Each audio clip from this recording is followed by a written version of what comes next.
Welcome to self-discoverywisdom.com, formerly known as Self-Discovery Media. On these podcasts, you're going to hear people who speak from the heart. They've taken the journey in life. Many things have happened to them, but they've changed it to happening for them.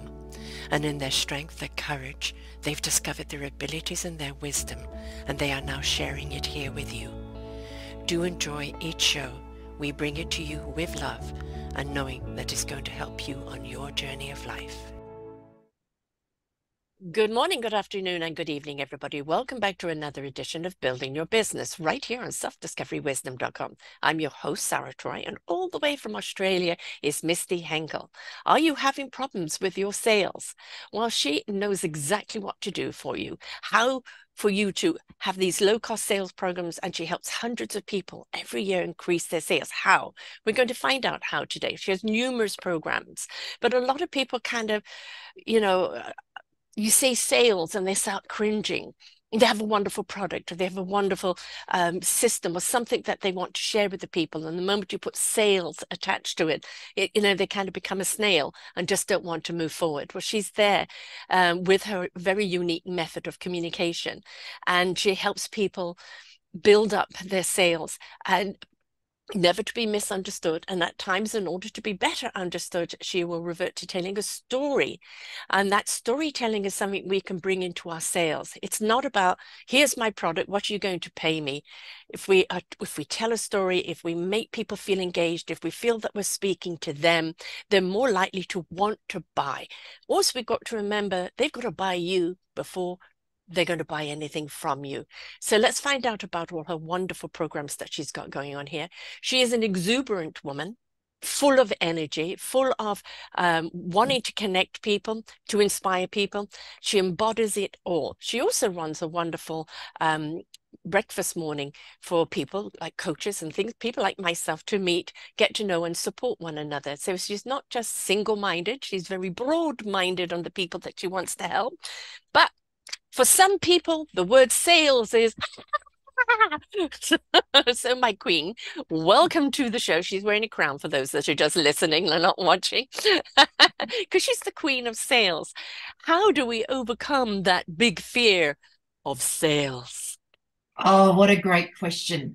So recently I was at a networking event and the question was asked, what's your superpower, of each person that was at the event? And I was last. And the host, who said to me, okay, so Misty, tell me, what's your superpower? And then she chuckled and she said, although I know what it is. And there was a few other people at the group who knew me, and they said, well, I know what it is too. And I asked them, what do you think my superpower is? And someone said empowerment, someone said simplifying sales, someone said, confidence. I end up with confidence. I find everyone else ends up with confidence. But my superpower is in my ability to teach anyone how to sell, even the most reluctant person, and generally it's against their wishes. They end up speaking to me. No, and not me, not me. Yeah, and within less than 10 minutes, they're like, dang, I'm never not going to be able to hear that. Right. Like, I'm going to be able to do this for the rest of my life, even though I don't want to. And I've gone, yeah, that's pretty much how it is. Right. The secret to overcoming sales anxiety is just knowing, how did it come about in the first place? And here's where sales anxiety comes from, because I've met many people, pretty much every person I've ever met, or actually every person I've ever met has had some sort of sales training. And it's as simple as this. We get it when we're born. We cry, mum comes running. So we're born with sales training. It's already in there. My youngest, he's now 11. Because he's the youngest, if you think of the youngest in a family, they tend to be noisier than everyone else, and they tend to yell and shout quite a lot to get their way. And I've been breaking it down from a sales perspective. How is it that you're doing this? Because I'm saying, you could actually speak really nicely to me and I'll get you your way, but because you're yelling at me, that's not going to happen. But as the youngest, any baby will cry, and the louder they get, the more they get serviced. And so I've got my eldest, so he used to cry and then he'd get serviced. Then the new one came in. And of course, he had to learn to be quieter to get his way, because the baby was the loudest. Because when you get to the baby of the family, there's no one to teach them to tone it down. So they always seem to be the loudest and the noisiest and the creakiest when they want their way. And so it seems like they rule the roost, but it's because they haven't got someone younger to teach them, Yeah. settle down Unless a you bit. keep having numerous kids and they keep teaching each other. Yeah, that's right. So there is a pattern. The next one will become the hardest and the hardest Right. one, right? Right. So we all have some sort of sales training. Then, of course, you go into business and you might, now there's so many courses that you can do. There's free courses, there's paid courses, there's, books, there's all sorts of ways to learn how to do this. What I've found is pretty much everyone I have met has done some sort of sales training program, whether it be from a book or whatever. And yet still fail to sell on the other side. And I think that's a pretty unfair system for all the time, effort, and money that's been put into it to not be able to sell. So I spent time breaking it down. What is it that's stopping us from selling? And I know it's sales anxiety because the majority of people go, but I'm not a salesman. That's their line. I'm not a salesman. So anyone who's listening or watching me going, yeah, that's me. I'm not a salesman. They're not a salesman because they don't want to sound like a used car salesman. The idea of a used car salesman, someone who's hammering at you, forcing you to buy something before you're ready or that you don't want. Someone that's trying to trick you into buying something before you're ready or something that you trick you into buying something you don't want. I don't have the gift of the gab becomes the line as well. I'm not a born salesman. I was never a born salesman. I actually didn't talk very much growing up. And it wasn't until I was 18 I decided I wanted to be a barmaid to learn how to speak to people. And I remember my first day on the job, my dad said to me, your only job is to say, hi, how are you going? What would you like to drink? That was it. And I was working in a bowling club where I'd have 50 old guys out playing lawn bowls coming in to get one drink. They all got exactly the same, a middy of Carlton. And I say, hi, how are you going? What would you like to drink? Middy of Carlton. Hi, how are you going? What would you like to drink? Middy of Carlton. You get 5 people and they go, Misty, there's only one drink here. It's just Middy of Carlton. Hi, how are you going? What would you like to drink? When I got good at that, pouring the beers and then taking the change, doing it, I then learned to say, and how is your bowls going today? How are you going? What's the weather like? So then I would learn to speak more. So even I, who speak so well now on any topic about anything, whenever, even I had to learn how to speak. And I didn't do that till I was 18. But it all came down to practice. But pulling apart sales, it comes down to this. Sales anxiety comes about for one purpose. Stuff costs money. Yeah, it does. You have to be listening or watching this and you've got a pen around, write it down. Sales anxiety equals stuff costs money. So the first class I always teach is I just teach you that because stuff costs money, all we have to do is deliver the price. We don't have to worry what the price is. We don't have to worry what someone's thought of the price is. The majority of people aren't buying anyway, but they are curious. And so if we look at groceries, right, how do groceries sell themselves to us? Think of the groceries that are easy to buy. I mean, you go into the supermarket to buy milk, you leave with a bag of groceries that cost over $50. How did it do it? Yeah. It sat there on the shelf with its price. Yes. We looked at it. We decided we shouldn't be doing it. We made an informed decision of I'll do it anyway and put it in the basket. Right. And at the end, at the checkout, it costs over $50. We now have teachers. $50, and there's our complaint, right?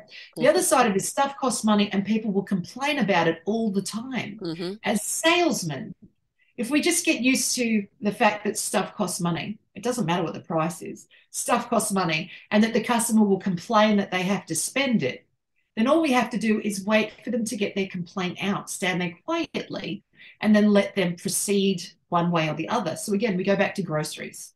Stuff costs money. We've picked up all these things that we weren't on our list, but, it was important. We talked ourselves into it. Well, then I don't have to come back tomorrow, and actually I need this next week, and I just really want that, and I hadn't thought of that for a while. Oh, that looks nice. Yes. Whatever the ideas are. Right? Yeah, I deserve it. Right? So then we get there, and our $3 milk now costs $50 for a bag of groceries. We have 2 choices. With our complaint of $50, oh my God. How did that happen? I refuse to pay this. That's our line. I refuse to pay this. As we feed the machine $50, tap and go $50 and take the stuff. But we have 2 choices. Either put all the stuff back or take it with us. And so we end up... You can grumble about the price, but it's in your hands now. That's right. So as a customer, we make an informed decision in the moment. And here's how the groceries sell themselves. They sat silently on the shelf with their price. They didn't convince us one way or the other. And then at the the checkout in the bag, it sat silently waiting for us to make a choice. Because, so if you think of the groceries as a salesman, because they didn't actually talk to us and said, or they did very silently say, I trust whatever decision you make. That's what the groceries are saying to us. I trust whatever decision you make, and I don't mind one way or the other. Take me or leave me, I don't mind. And I think And that's because actually I so think that's a big point actually in sales, isn't it? Don't look too needy and certainly don't come across pushy. You can present what it is that you have for the price that it is. And if you've presented it in a way that is inspiring or enticing, they'll look at the dollar sign with it and go, you know what, yeah, that's worth it. Or it's a bit costly, but you know what, I'm going to do it. Or no, too costly, I can't do it. But it is, don't come across too needy, and certainly don't come across too pushy. Don't belittle the person you're trying to sell to because you think your product's so superior, and if they don't buy it, they're an imbecile. And the truth is, by the time they get around to buying the product, it's not the product that they're after as much as the person that they're buying it from. 1,000,000,000%. If they can't buy you, they ain't going to buy from you. Yeah. I'll give you an example, right? So I sold furniture for a number of years ago, more than 15 years ago, I sold furniture, right? So here in Australia, we have a store called Fantastic Furniture, and it's our everyday furniture shop, which I think if I was to compare to America, it would be Pottery Barn. Okay. Would be similar version, right, over in America, right? So it's the everyday furniture, it's where everybody can go. So I did that for a number of years, 4 or 5 years at least, going back 15 years ago. Then I had babies. So I worked for Apple Store and I did a few other things, but I had babies. There was about a 7-year gap, 7 or 8 year gap. And then going back 5, 6 years ago, I sold furniture. I went back to the same store, worked on weekends and sold furniture again. Now, what I had done deliberately with this big gap in the middle was to see what was the difference, because I like to run my sales experiments, right? So every few years I used to go into sales jobs so I could see what's it like to sell face-to-face now, what's it like to sell in this particular way. So I might work at a call center to go, what's it like to do things on the phone? How do people, do they want to talk on the phone? Do they prefer an email? Or so I test out, I run these experiments for a length of time, right? So I went back on weekends and I sold furniture on weekends. Now, when I first was selling furniture, I was really great in the mattress department. And as a salesman 15 years ago, so 10 plus years ago, right, we had Google, but we didn't use Google, and you could buy online, but we didn't use it as hard as what we use it now, right? So 10 plus years ago, many industries. Someone would come into the store and they'd say, I didn't sleep very well. I think I need a new mattress. So as a salesman, I would say, yeah, absolutely. That sounds like it. So I would ask them some questions and they would answer my questions and I would talk to them about mattresses. I'd get them to lie down in a bed. All right. So notice this. Traditional sales training teaches the salesman to ask good questions, qualify the client and help them. Yes. Traditional sales training. 10 years later, when I go from the traditional stuff of they come in, they make a comment, they will listen to my questions, they'll answer my questions, I can qualify them, and I talk to them about different things and I get them to demonstrate, like practice things, lie on the bed, see how that feels, see how that feels. And then we would pick a mattress. 10 years later, so after that 10-year ago time gap, right, we use Google so much and we buy things online so much now, right? People were coming in to buy mattresses, and I would decide to work in the mattress department again on weekends. They'd come in and they'd say, can I have this particular mattress? And they'd just tell me the mattress. And I think, that's interesting. And I'd say, would you like to see it? No, I don't need to see it. I'd just like to buy it. Do you have it in stock? Yes, I have it in stock. And I think as a salesman, I don't think I'm doing my job properly because Google's done it for you. Talk to them, yeah, exactly. Right? I'm not confirming that they're buying the right thing for the right. Anyway, there was a particular mattress. The lowest price mattress is a $99 single mattress. Now, this mattress is very much for a toddler, a small child getting out of a cot and ending up in their first bed. Think about it, they're about 3 years old. They're learning to toilet train. They're going to wet through the bed a number of times. This mattress is going to end up getting thrown out while they get their new one later, right? Lightweight spring, so if an adult sleeps on it for too long, it's going to lose its shape. Very little padding, but children are light, right? So I would get this. Mothers would come in saying, "Can I have that $99 single mattress?" Do you have it in stock? Yes, I have it in stock. Can I just ask you a question? Who are you buying it for? And I kid you not, every weekend it was the same answer. It's for my 15-year-old son.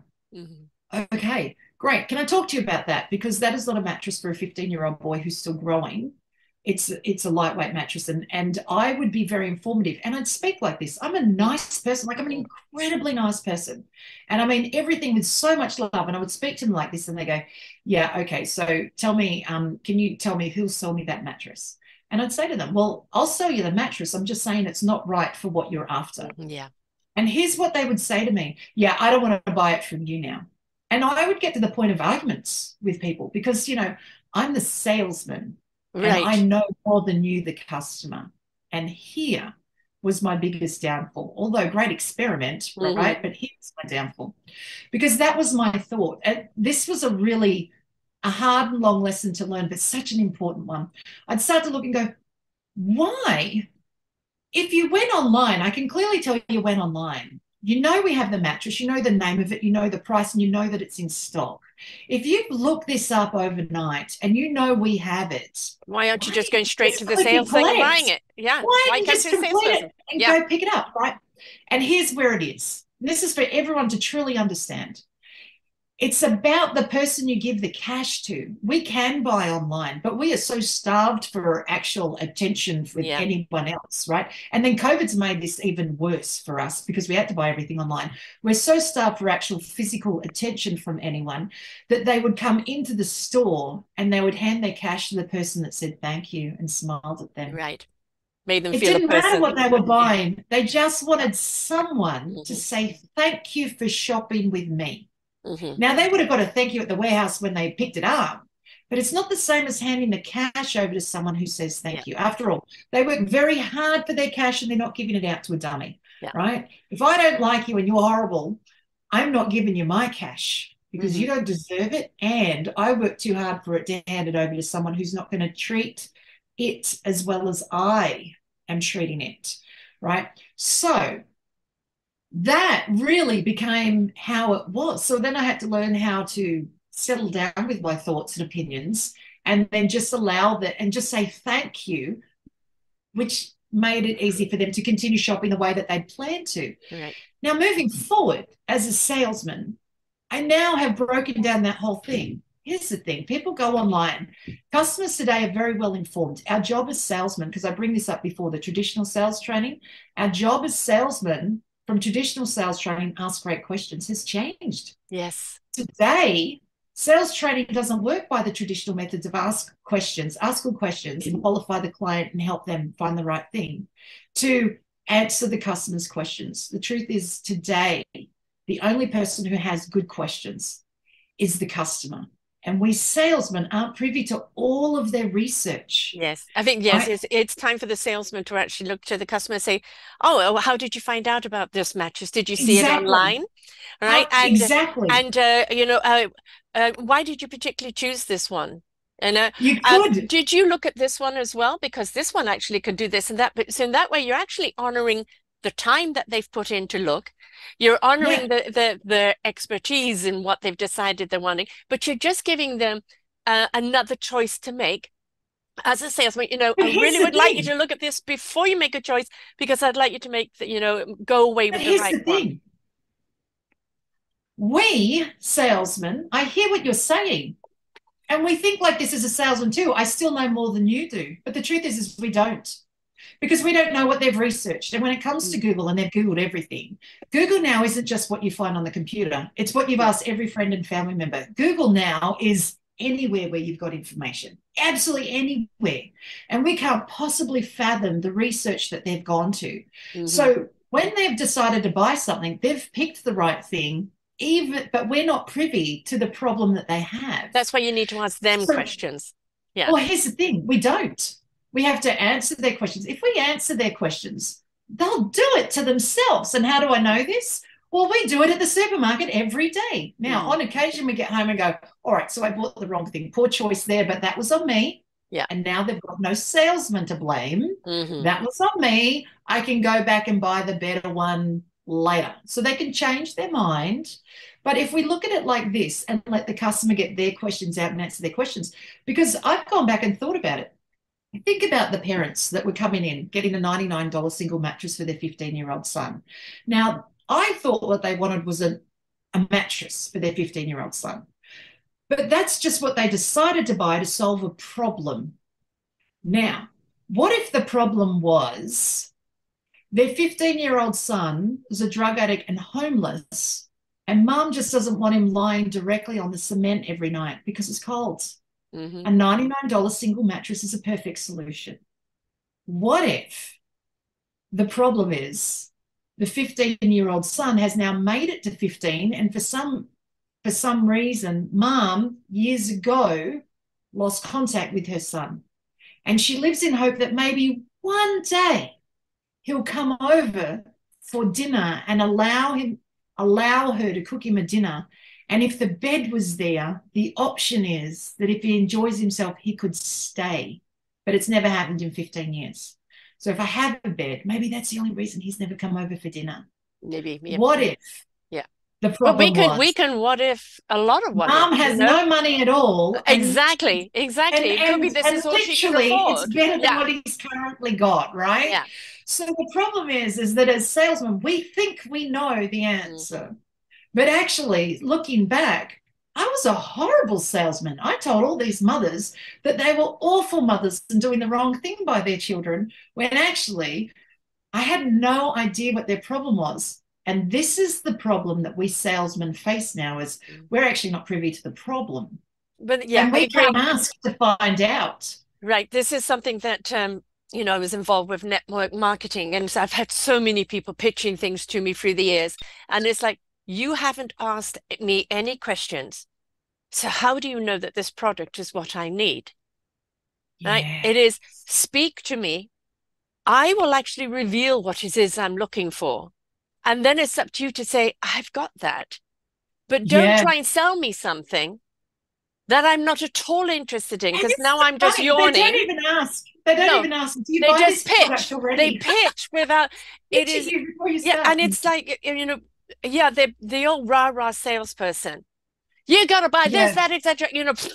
Back off, mate. We're all feeling like that, Yeah. It's interesting. I do find, on one hand, they are a poster child for sales. At least they're asking and trying, right? Which the majority of the rest of the world, if you're not a network marketer, you're not even doing that most of the time. You're not even asking, right? So at least they're asking. But you can't ask on the first date, as if you can't turn up to the first date with the minister in your wedding dress expecting to get married on the spot when you haven't met the person yet. I haven't watched those reality shows. A little bit of a chance to find out who you are. Maybe second or third date, bring in the minister, but definitely not in the first 5 seconds of date number one. Right? So how to get rid of a man quickly. Just turn up in your wedding dress. Don't even bring the minister. Exactly. And then the list of children's names. Out the door. Yeah. We live here. It's our house, and there's the children's names. Oh, what's going on? But like in the buying online, which has become a thing, and so many people are now selling stuff from their site, whether it's a product, whether it's a service. And I'm still one of those old-fashioned people, maybe it's my age showing, where, okay, I'm reading what you've got online here, but there isn't a person attached to it. I want to actually speak to a person to clarify. And I did this with my bank the other day. They do this on the site, and I go, but how do we do this? What does that really mean? I'm not going to just go click, click, click, and then suddenly I've obliterated my whole bank account or whatever. I know, right? I want to talk to someone. The interesting thing is, in talking to somebody who represents the bank, didn't know anything about the special that the online was doing. So very often now what we have is people here, information there, and we go, oh, it sounds good, click, and then regret. I think what we need to do as consumers for anything that we need is slow down. Do we need it? Right? Do we need it? Yes, you can research the best offer, the best this, the best that. But when it comes to something really important, like you're buying a house, you're buying a car, you're buying something that's a big money or going to last you a long time, you're going to take the time to do it. when you Wow. are going in to buy a new computer, or even how long do we take to buying a new phone? Because we want to go for all the Yeah. gadgets. Does it work? Does it do this? Does it do that? Can you do this? And that poor salesman is the person, yes, you could do that. No, you don't do it that way. You do it this way. And And it patience is really comes needed. down to the person who's Yes, helping you, right? Because yes, it you want to does. feel Because we comfortable of, want that. can I We go want back and people to ask you a answer the question? questions. Can We I come want back to. and ask you a question if I run into trouble? Great, I'll buy it from you and not you over there. We will, as consumers, we can find the same product in two different stores. It could be Yeah, $200 dearer at that one, but they'll go out and go, I will justify the extra $200 based off the person I'm giving the cash to. Well, see, the reason I spent it over there was because they're giving me this, this, and this. Now, we can have someone, our support group at home, our family member, our husband, our wife, or whatever, at the other end going, I would have saved the $200. Yes, but I actually need the help on this end. Like, exactly. we will Yes. convince ourselves as to why we've paid for it. And it's interesting, the thing that we're paying for now isn't the product. The Yeah. thing is the It's the service, the extra thing customer that's got nothing service. to do with the product. The customer service. Yeah, When we have a problem, what's the most irritating thing online? You can never talk to a person, right? It's a chat box, which is robotic. And, yeah, and even the new AI programs are smarter than these chat things. yeah, And it's like, I'm sorry, can you rephrase that? And all you want to yeah. do is swear at the damn thing, because So that's the it's not coolest thing addressing. about me. You don't know what department you Yeah, need. You just know you have this problem and you can't get past the bot to get to even to a person on a chat. And when you do, they're talking to six people at the same time, and yeah, there's never a human to talk to. And so people will go and spend more money elsewhere where they can actually talk to someone for the yeah, service, because there is peace of mind, it's less frustration, and you've got somebody also that's still accountable for what you've bought. yeah, yeah. So that's the coolest thing about me when it comes to my sales training. So besides low cost sales training, it's low cost because I believe everybody should have this knowledge or has a large portion of this knowledge. They just need to put it into a little bit of order to be able to utilize it. Right. Right. It's interesting. I learned all my sales. I came from hospitality and retail. So we didn't have networking or business networking in Right. those spaces. And the jobs that I was in weren't ones that came with a sales program. So you learn it on the job. It was through Yes. trial and error. And I love to learn stuff about sales. So then I would buy sales books. So people tease me about my prices. Why is it $25 for a coaching session? Why is it $35 for a class? Why are your books $30? I said, because ultimately all my classes really are the price of a book. I learned through a book, I'd get a good idea, I'd practice, practice, practice. You still have to do trial and error, Yes. right? But I believe that we should all have this knowledge. And so my goal is to help 8 billion people, right? to utilize the knowledge that half of it's already in there and then just sort of put it into sort of a way to use it. But the thing about me is I talk to you, I answer the phone, I respond to the email. Yes. I don't have any automation. I have dabbled with MailChimp a few times in certain things. There's some groups that I run where I'm sending the link out to, 300 people every week saying, if you're available, come. And, MailChimp likes to muck up those systems. Sometimes it works, sometimes it doesn't. Oh Others I God, just write tell me link. about it. Yes. But even for all the groups that I go to, all the business groups, the classes that I run, I'm still available. And there are hundreds of people in 11 years of networking that I've been doing and teaching sales, how to use networking as a sales tool. So can you imagine the vast number of people I've accumulated? I am not so busy I can't answer the phone. I am not so That's what busy I sets can't you respond to apart. And email. this is the thing is, I'm not so busy I can't talk to you if you have right, trouble. but that's the point. And Yeah. I think when whatever business you're going to be in, if you're looking, I need the numbers, numbers, numbers, money, I need to be the top selling person, I got to be this, you're doing it for the wrong reason.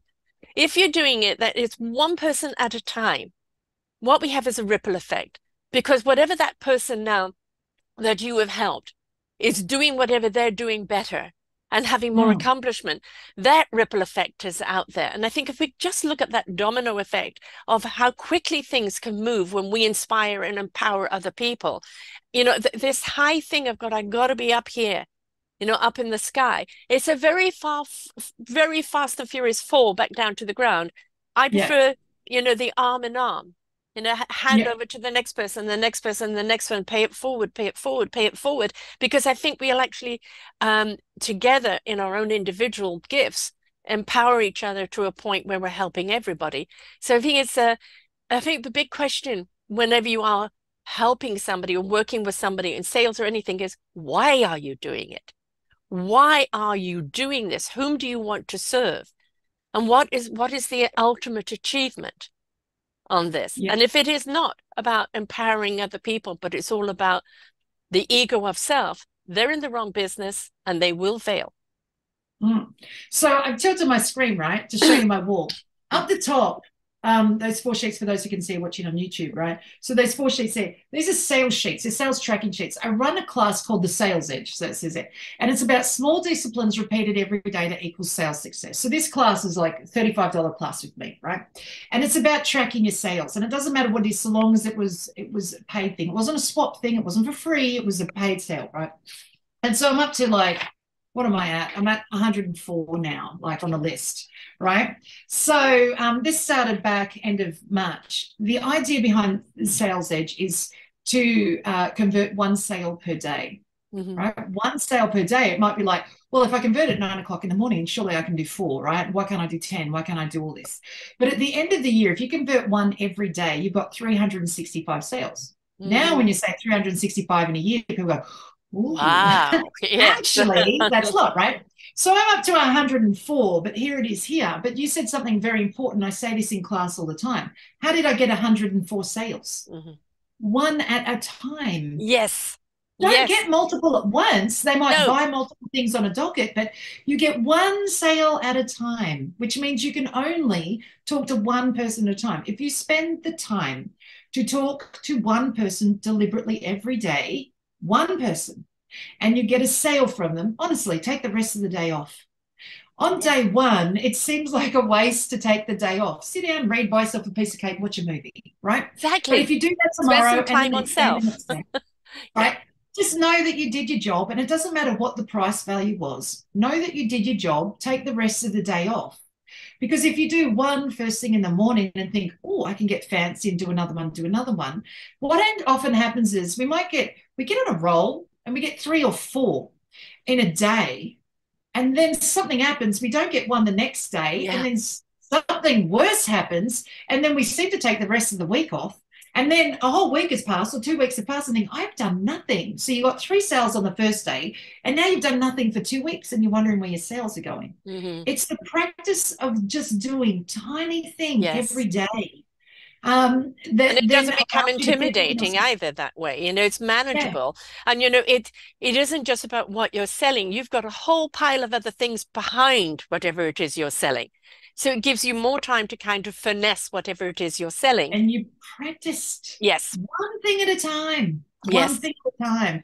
So, it's all 1 at a time. Even when I run my group sales classes, and I might say, all right, this is the topic, this is what we're doing. And then sometimes, depending on how that topic works out, it can be a bit tricky for some than for others, right? Or depending who's missed a class or not, it doesn't matter. But I'll say, if we're moving on to a new topic the next week, if you're still having trouble with this, book in for a coaching session this week. Yes. It'll cost you $25. Book in this week. Let's fix it this week. Before you move on. Right? And then I have people go, oh, I want that. But it's interesting. The amount of people who will book in will depend on how many times I've said book in this week. If I say it once, I'll have 1 person book in. If I've said it 4 times over the course of that 1 class, that 1 hour class, I usually end up with 4 people book in. Because the first person heard it when I first said it, so they've gone, oh, yeah, that's me, I need that. The second time I said it, someone's gone, oh, yeah, I need that. Then the third time, there's different people need to hear things at well, it's also times. it's where you are in the course where it's like, oh gosh, you know, I'm right. She was offering that, and I thought I had this in the bag, and I don't. And now I don't. Right? And now I need it. So as they go, and it isn't. You know, I will say to people, don't top load whatever you're doing. Yeah. You know, if you top load, it's too much for people to take in. Now they're saturated, and they're not going to get anything else. So, exactly. always do your program that it is one step at a time. Let's deal with this. Let's deal with this. Let's deal with this before we get to that. Because in that way, Yeah, people can keep up and be willing to ask the most stupid questions, because no questions are really stupid, though we think they are, because it's just where we're stuck in our train nothing's fault, stupid. you know? Yeah, yeah. And we just need to Mm. kind of clear that. But we don't ask questions, especially if we're in a group, because we don't want to appear stupid. Well, I know it's stupid and I don't really want to ask it. I don't I care know. if I've it's had plenty stupid. of Ask those. it. Ask. Someone's booked in for a coaching session or say, all right, where's the problem as you see it, or Mm. where are you at? They'll say something going, wow, that's such a good question. Why didn't you ask that in class? Oh, I didn't want to Mm. seem stupid. I've got 7 other people asking the same thing. Look, Yeah. I'll fix it here, but we're running that in class next week Yes, because I've got everyone exactly. asking the same Yeah, if question. everybody's asking the same question, it's clearly one that needs to And be that's addressed. often how I pick my classes. People say, what's your lineup of classes? Oh, well, here's how it works is on Friday, when I send the reminder out, I'll come up with the class, and the class will have come to me based off all the different people I've talked to, and it could be through coaching sessions or networking, or there'll be a theme that will Yeah. show up. I once had one girl bring me up and she said, Misty, I've just had someone yell at me. Like, I feel really bad. So I thought I would just call you, and you're Mm. going to put this into context for me, because I've had someone yell at me, and I don't know what to do with that. Yeah, no problems at all. So she had coaching sessions, so we talked about that, right? Later that day, someone calls out and says, "Oh my God, Misty, I've just had someone yell at me. I did some work. She's a graphic designer. I did some work for her like 2 years ago. And then she just called me and said, how dare I, help someone with whatever. And it's the same color. Like, this is the industry she's in. And it's the same color. I thought, God, it's like saying a vet in Australia can't use cobalt blue. Every Right. vet in the whole of Australia has cobalt blue on their vet sign, because apparently that must be the color for pets, that indicates Exactly. pets. Blue, That's yes. the The actual Blue Cross, graphic not the design Red color, Cross. right? Yes, exactly. So she's done it based off like a branding, like the Mm. branding rules of what the person was after. So 2 years earlier, a woman who was in the same industry got a thing done. And of course, some brands look similar because they're the same. It's the same thing, right? We're, She said, we she think we're yelled at vast, me. but And sometimes we're limited. But yeah, that person yelling at you, this is the one thing is, because I was in sales for a long time, and we're in the restaurant business, in the theater business, in sales, and everything. And I know what it's like to be yelled at. Yep, I've been there, I've had that. Yes, you kind of used to take it personally until I had to learn this is not your issue, it's theirs that they're imposing upon you, yeah. right? I have this line, right? I used to have it when I was a barmaid. So going back in my 20s, right? So going back, what am I, 46 now? So going back, 20 years ago. And I've kept this line. So wherever I've worked in sales, if someone gets upset because a customer was yelling for whatever, it got upset, I would have this one line. So if it's summer, I'd say, well, maybe their air conditioner isn't working. I tell you what, if my air conditioner in my car wasn't working and I had to drive across today in this heat without the air conditioner and just the window down, I would not be happy either. Or if it's winter, I'd say maybe their heater doesn't work in their car. And that's why it's because they're actually Well, so that kind of incredibly cold, explains they're because I upset. lived in South Africa and we had no air conditioning in our cars, and that could explain why everybody was always so miserable. Well, that's why they're all in a bad mood. They're just hot. They're just hot. Yes, That's they're hot why they're and in a they're bad mood. bothered, and they've got to take That's it out on right. someone, It's right? got nothing to do with No, you, and it's got everything to do with how they're feeling in that moment. And yes. as a result, everything's dramatic. So, and I still use it now. Like even when the children, like if they get a bit, someone gets cranky about something, well, you know, perhaps, the air conditioner hasn't been working for you properly, or the heater hasn't worked for you, or And like. like the Don Rose, 4 agreements. One of them is do not take things personally. It's somebody else's issue. You don't have to take it on. Speak your word with integrity. It's your integrity. It's coming from your heart and soul, your integrity. Don't assume. Ask. Because you don't know until you ask. And then the simply do your best is not compared and measured to anyone else. It's compared and measured to how much effort did you put in today? Did you It's do like about, your best, right? as salesmen, we're really like golf players. Our job is just to do better tomorrow than what we did today. That was it, Yes. And of right? course, when Just you get that when you, hole in one, hallelujah. But how often do you yeah, hear I it, know it right? happens once in a lifetime, but well done, like well Yeah. done. We'll talk about it for a while, but then the job is to, can you do that consistently? No, I can't. All right, I'm back to square one tomorrow. Right. So, I think of Anne of Green Gables a lot. I think of Anne of Green Gables. It's like with the sales edge, right? So the sales edge comes with a tracking system, right? And so you go through the tracking system, and I say to people, because I say, do it in red and green. So green is a tick, red is a cross. And what you have to do is you have to make an informed decision. Did I do it? Am I going to do it? And it doesn't matter what the answer is. It's about patterns. You don't have to do it. You just have to decide not to do it and then walk away, right? Find a different way. I think that's the thing. A lot of people. Okay, sorry. Well, your sales results will come out of this, right? So if you've decided not to do it, let it go. Your sales results will come out of this. But all you have to do, like Anne of Green Gables will say, is tomorrow is brand new with no mistakes. Yeah. So whatever you didn't do today, you can always do tomorrow. You can do it tomorrow or some of it tomorrow. So even if, so I know over Easter, I mean, I normally just go about, doesn't matter the holidays, but this year over Easter, I mean, I'm a big chocolate fan for those who know me. And I decided to sit down for 5 days and do nothing but eat chocolate and watch movies.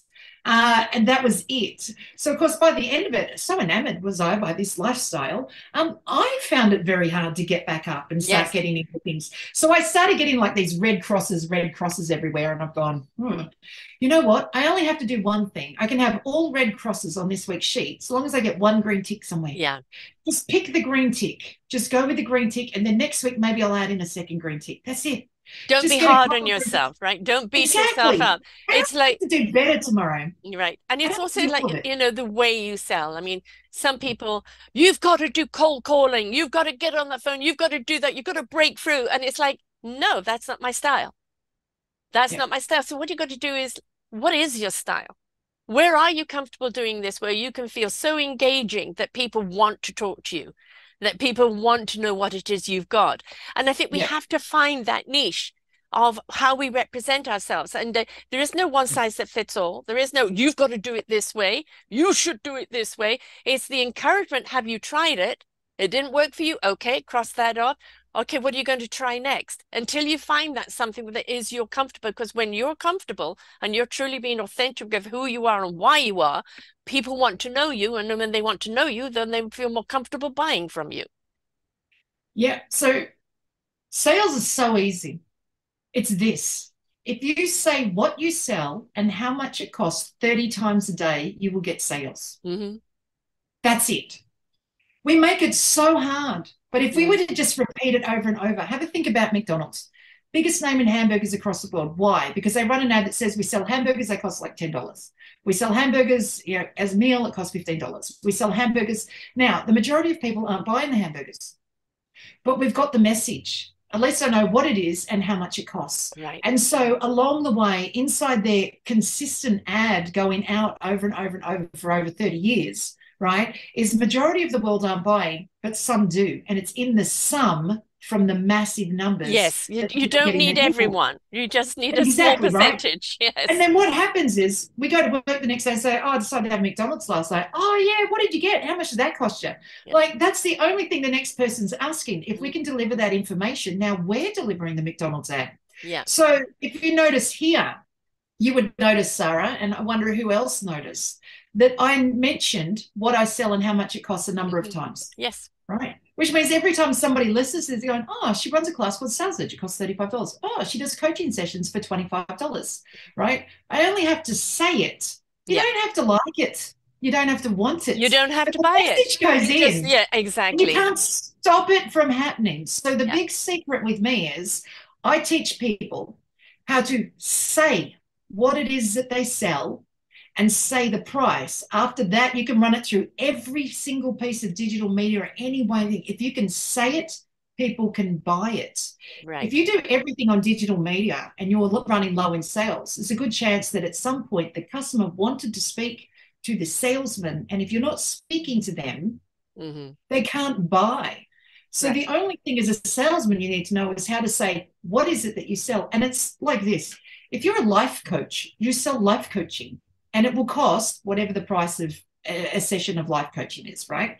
You don't sell, oh, well, you see, it's like this inside, it's this course, and I work on the inside and the outside, and it's the happiness, and that's the results of working with a coach. The coach has to be able to say exactly what it is. If it's a business coach, right? Business coach say, well, I do this stuff on profit and loss and this and that and everything else, and it's all this business stuff. Actually, what you sell is business coaching. Yeah. That's it. The customer works out what that means to them. You don't have to explain the ins and outs of your program and which areas you touch on. I do sales training. I mean, what's the difference between me and a business coach? Because a business coach will get you to sell. They just go around it, and these different, they talk about these other things. And business coaching is really for growing your business. You want to grow, you want to have staff, you want to, weed yourself out of it eventually. They work on the profit and loss, all that other stuff. I don't do any of that. I only talk about the sales part. And if you just speak about the sales part, you'll make sales anyway. Business coach is fantastic for doing the rest of it. I don't do any of the rest of it. I don't do any of the mindset. I won't do any of that. You'll change your mind about sales. So there's mindset in there, but I don't teach you mindset. You'll change your mind when you know how to say what you sell and how and can deliver the price. I think that's actually a question I want to put in there, because take my industry, podcasting, which I've been doing for 11 years.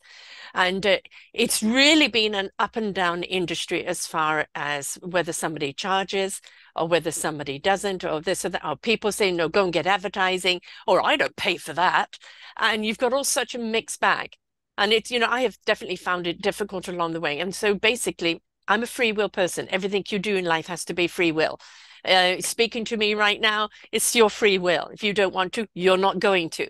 So I had the donation thing. It's your free will. What was it worth to you? I don't care how minimum it is, but if you're supporting me in the work that I do because you got something out of it, thank you for your support. I don't dictate what it is, but it's a hard industry because you had so much of you've got to get advertising. I don't want to go the advertising in the middle of a show, blah, blah, blah, blah, blah. And people lose the train of thought and lose the rhythm of it. And so there are a lot of industries out there that didn't used to be out there. And this one is purely online. That's the right reason why it's podcast.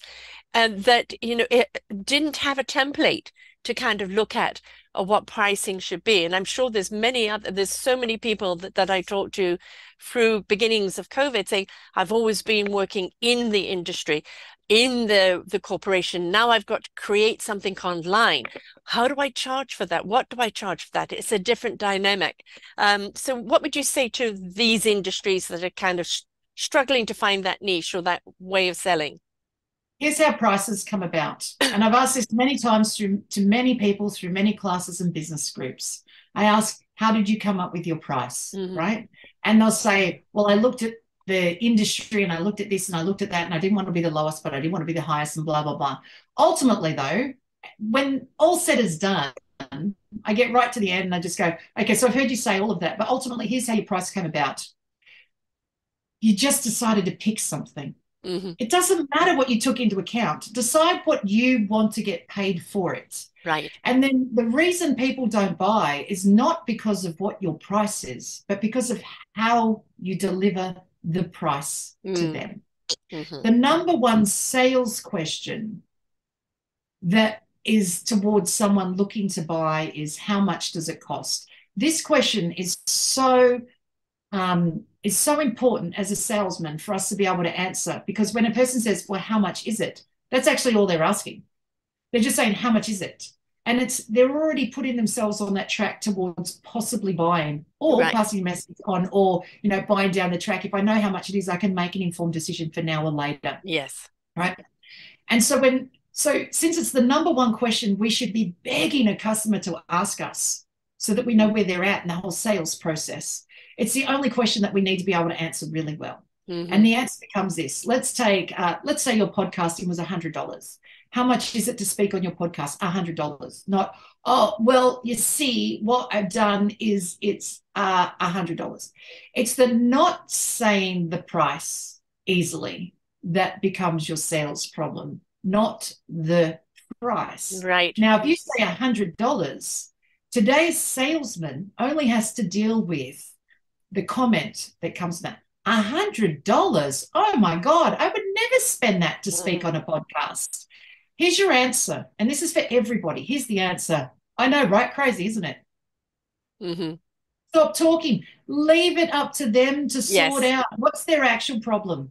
It's Mm-hmm. not for you to convince them. Right. The reason salesmen do themselves an injury when they try to explain their price. The moment Mm. you explain your price, you have turned their comment, and customers only make comments. They Mm-hmm. do not make objections. They only make comments. They Mm-hmm. complain a lot and they make comments, but they don't object. When we go to explain our price as salesmen, if you go to explain your price, you're turning their comment into an objection. And the moment you turn it into an objection, they can object and walk, and they do. Yes. So you take the objection off the table. You leave the comment exactly as it is. I know, crazy. I would never spend that. I know, crazy, isn't it? Oh my God, do people actually pay that? Yes, crazy, isn't it? What Mm-hmm. does that mean? Did Yeah. they like it or not like it? Really? That's all that you charge? Why do you charge so low? I know, crazy, isn't it? Yeah. It's the same answer every time. Right. I get a lot, not so much now because people have heard me say it often enough, but even my children, my youngest, he's now 11, but from the age of 9, he says, Mum, I don't think you charge enough for sales training and coaching. Mm-hmm. Okay, let's go down that line. So I charge $25 for a coaching session. And he says, I don't think you charge enough. He said, you're teaching people to have money every day for the rest of their life. You spend more than $250 a week on groceries. Mm-hmm. And you charge $25 for someone to, be able to have money. I think you should charge more. And I said, it comes down to this. I said, it's a great conversation. It comes down to this. Price of products. How many do I want to sell, really? How many people am I looking to help? So when I have people say to me, why don't you value yourself more and charge more? I say this. I value myself at $25 million. How much do you value yourself at? And they go, 25 million? How do you value yourself at 25 million? Because I got this from my 11-year-old son, who was 9 at the time. I said, if I was a YouTuber, I said, it comes down to the amount of people I want to help, right? If I was a YouTuber, minimum requirement, how many as a minimum would you want subscribers to consider yourself a YouTuber? He goes, 1 million people. Great. I want to teach 1 million people how to sell. I want to have 1 million coaching clients. He goes, that's $25 million. Yeah. He goes, okay, that's a lot of money. Okay, that's enough. Yep. No, $25 is fine. Because the small children, they don't think that 1 million is outrageous in regards to helping 1 million people. Yeah. Because that's the system now. So as a result, I get to value myself at 25 million. If it's sales edge, I can value myself at 35 million. The price of my product isn't a problem. No. It's how I deliver the price of the product. And can I put up with, see, I go the other way. I have people saying, oh my God, why is it so low? And I've tried that. I'm happy to charge you double. Yeah. Turns out the person who's complaining the most about the price isn't the one that wants to buy it anyway. Right. So why change your price around for a person who's never buying it and never referring you to anybody? Right. The person who doesn't understand doesn't want to. Mm-hmm. So it doesn't matter your price. It does matter how you deliver it. And I'll do a quick little plug. I wrote a book, right? Because I run this class all the time called How to Go From No Sales to Sales in 5 Easy Steps. And I know that you like people to promote, Sarah, so I'm just going to come out and say it. I wrote a book on how to go from no sales to sales in 5 easy steps. It's 5 chapters it's 5 sales programs on the 5 steps, right? One of them is on price, how to deliver the price. So step number 2 is deliver your price without sounding anxious and without discounting. So inside the chapter explains all of what happens when you say this in particular ways. And then it's got practice exercises to practice with people over dinner. So you get really good at just saying, it's just a price. And the amount of people that have come to classes just honed in on that one thing. Right. And someone knows what they sell and hone in on that one thing to deliver the price and accept whatever the other person says, like, oh my God, I found someone that's half your price. I think I'll go with them. I think that's brilliant that you're using a professional. Oh, well, thank you very much. I mean, I'd like to buy yours, but yours costs twice as much and I don't have the cash. Hey, I understand exactly how you feel. Your job as a salesman is make the other person feel good about their choices, not to convince them otherwise, not to make them second guess. Yes. And if they don't second guess, they can change their mind. True. Or buy the thing that they can afford And I've watched this happen many times. I've had so many people call me and say, so they went with somebody else because they couldn't afford my service, but they told all their friends to come to me because they liked me more than the service that they could only afford to pay for. And now I've ended up with these 5 other clients based off a person who never bought from me. Yes, exactly. Right? Yeah. So you end up with a raving fan, even if they couldn't afford it, which still proves the point. It doesn't matter what your price is. My background training, Sarah, of delivery, doesn't matter what your price is, comes from this. Every job I've ever had has been to sell a product that I wasn't allowed to discount. Mm-hmm. So in every single job, I've put up with people complaining, but buying anyway. So if you think as a barmaid, I sold food and drink. Yes. It comes at the price that it is. It doesn't come discounted. Right. Then I sold furniture at Fantastic Furniture, was already at a package price, so no discounting could happen there. Then I sold Apple computers. Apple across the world says, this is the price of the computer. That's it. Mm-hmm. You can only sell it at the price they dictate, and there is no change in price. I then worked in the Patents and Trademark Office in Canberra, which was selling patent and trademark applications. Doesn't matter how many trademarks you want. It's one price per trademark. That's it. So basically fixing your price. Everything was exactly the same. Right. So then people know what it is up front. Exactly. And then, of course, it all comes down to groceries. How much is it at the grocery store? The price that you buy. I tested this out. I went in one day and bought 18 blocks of chocolate. That's the most blocks I've ever bought in one hit, right? I went in there, bought 18 blocks, and because I'm buying 18, can I have a discount? You know what the woman at the counter said to me? Nope. She just laughed. Yeah. So I'm buying it in bulk. She goes, yeah, right. Right. I have a sister that would have gone to speak to the manager and wheeled out a deal just to get rid of her.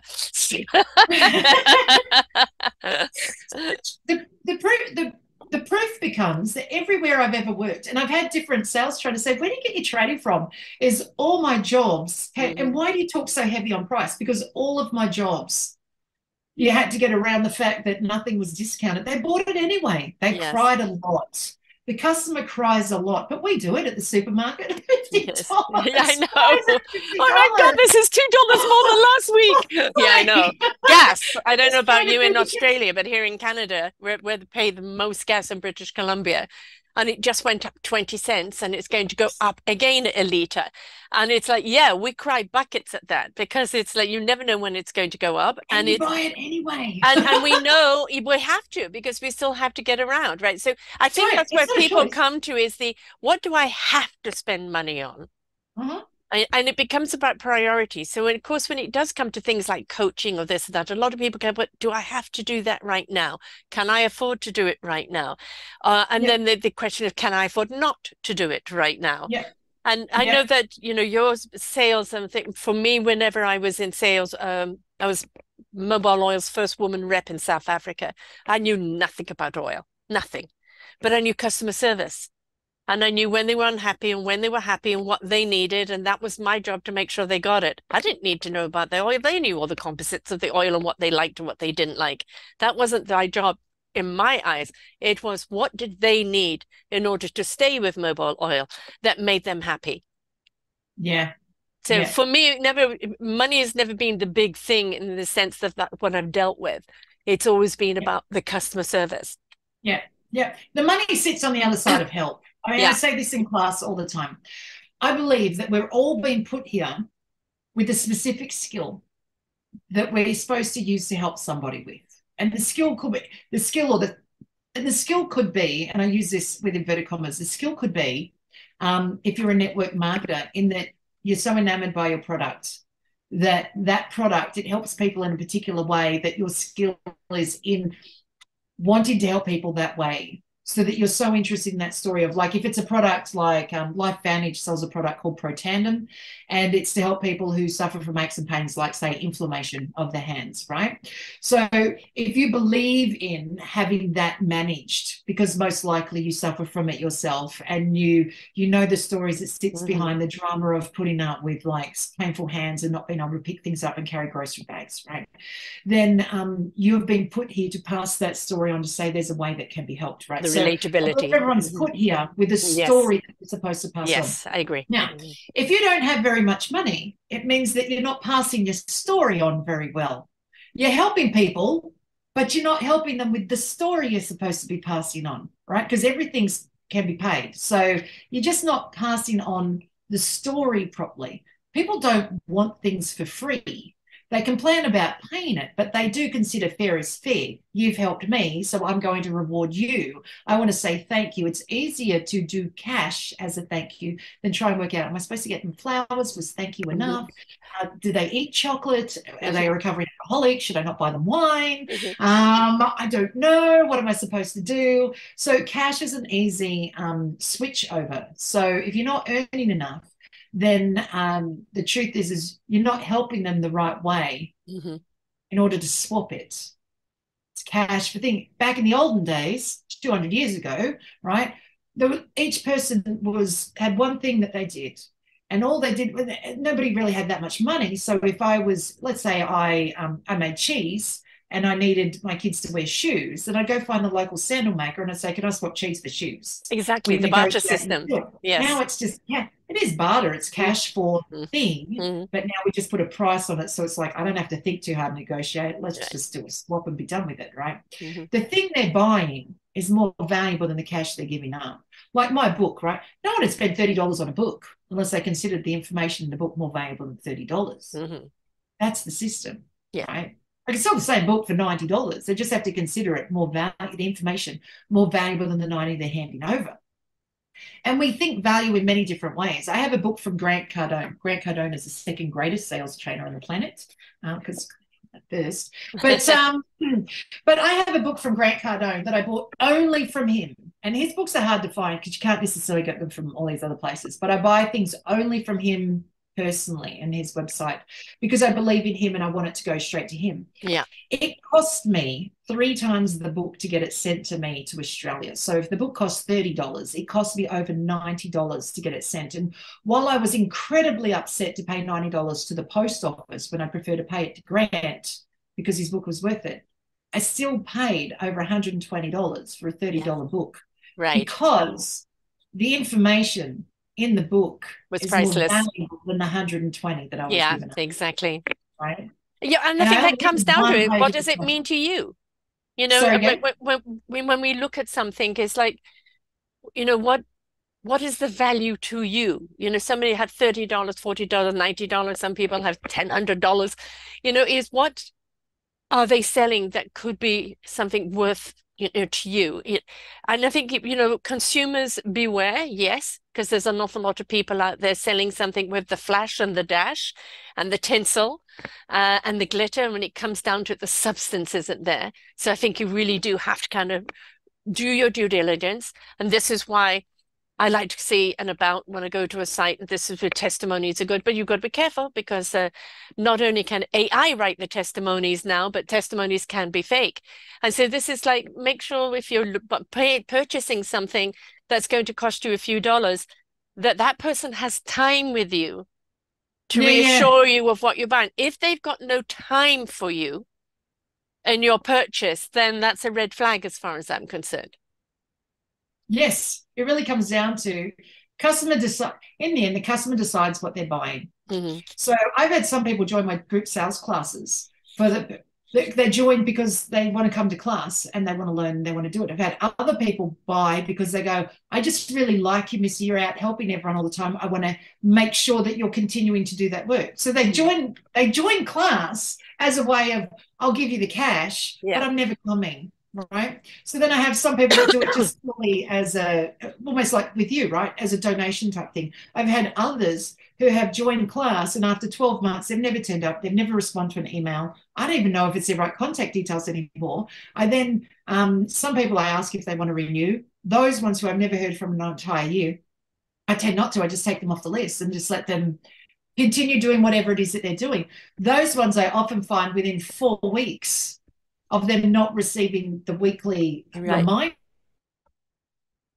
sales class. Sure. And I just let them join again. And I say, but you've never been to class. They said, getting the reminder from you every week is enough to make me sell. I don't need to be in class. I've heard you speak once. I just need the reminder to keep doing it. Your weekly email is all it is. And my email says, can't wait to see you in class. Here's the link. I mean, that's it. Right, yeah. There's no called, tips right? and things that you're sharing there. I can't wait to see It's like class. it's the proverbial, kick up the butt, isn't it? Like somebody's That's got right. their eye on you, and it's that Yeah, incentive, that to get it. Because I think what happens is we get so caught up in a rut, in an old system. And, let's face it, the system at the present moment in sales are sales, but how sales are done now, whether you're going to use social media as your marketing and your sales pitch, whether you're going to use podcasts, which many people do, what other way you're going to do it, it's always evolving. So it means you've got to be flexible and evolve with it, but keep the fundamentals there. Always keep your roots very strong and your trunk very strong, but make sure your branches can sway in the wind and be flexible. Yeah. But then that goes back to, why are you selling it? What is it you believe in? And that, that if that doesn't come across to people, then they become kind of iffy. So you've got to really stand by whatever it is you're selling, be it a product, be it a service, be it yourself, whatever it is. Because if you don't believe in it, people can smell that nowadays. They're so much more savvier. And it's like the salespeople where the mouth is opening, words are coming out, and they're so detached from it. There isn't an ounce of energy in it. It's so robotic. And you go, well, if you're that bored selling it, I'm not interested in buying. So you want that engagement, you want that enthusiasm, you want to know that story of why they're doing it. Because it becomes more meaningful. When you do purchase it, it becomes something you value more because there is that story behind it. Yeah, absolutely. I find I am my brand. I've had plenty of people over the years say, where's your website? Can I look at your website? Where's your website? Where's this? Where's that? And do you do stuff on social media? And the truth is I'm rubbish on the digital side because I go networking. I speak to people face to face. But my topic, what I teach is I teach you how to actually speak to people. So as a result, that's exactly who I am. So I'm easily found on Google. Do I have a website? No, I don't. But I'm like Ryan Reynolds. Ryan Reynolds is, in my opinion, the single greatest actor there is on the planet, right? I mean, the guy can do any genre. He's done movies every year since before the 90s. He's been in TV shows. He'll put his hand up. He'll say yes to anything that's asked. He shows up on everybody else's platforms. He interviews all over the place. He calls it, The Late Show calls him. If somebody doesn't turn up, isn't going to turn up for an interview, they just call Ryan Reynolds and say, can you get here tonight because I need somebody here. He turns up to everything, and yet he's got a wife, he's got 4 children. They adore him. He adores his family. He always spends time with them. They're never apart. They're in no danger of ever getting divorced. They say wonderful things about each other. I've gone, how cool are you that you do all of this stuff, right? Now, what's interesting is Ryan Reynolds, as an actor, doesn't have a website.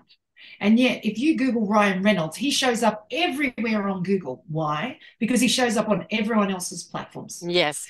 So I don't have the digital stuff because brain-wise, it's too much energy for me to try and work that out because I'm a talker. So I like to talk. So I just have thought, pick the advertising method that allows you to speak and then do it that way. But I teach people to talk, so that makes sense. Right. Well, but that's the reason why people podcast. So go on other people's podcasts because it shares it. It shares it out. It's another platform of sharing it out of what you do.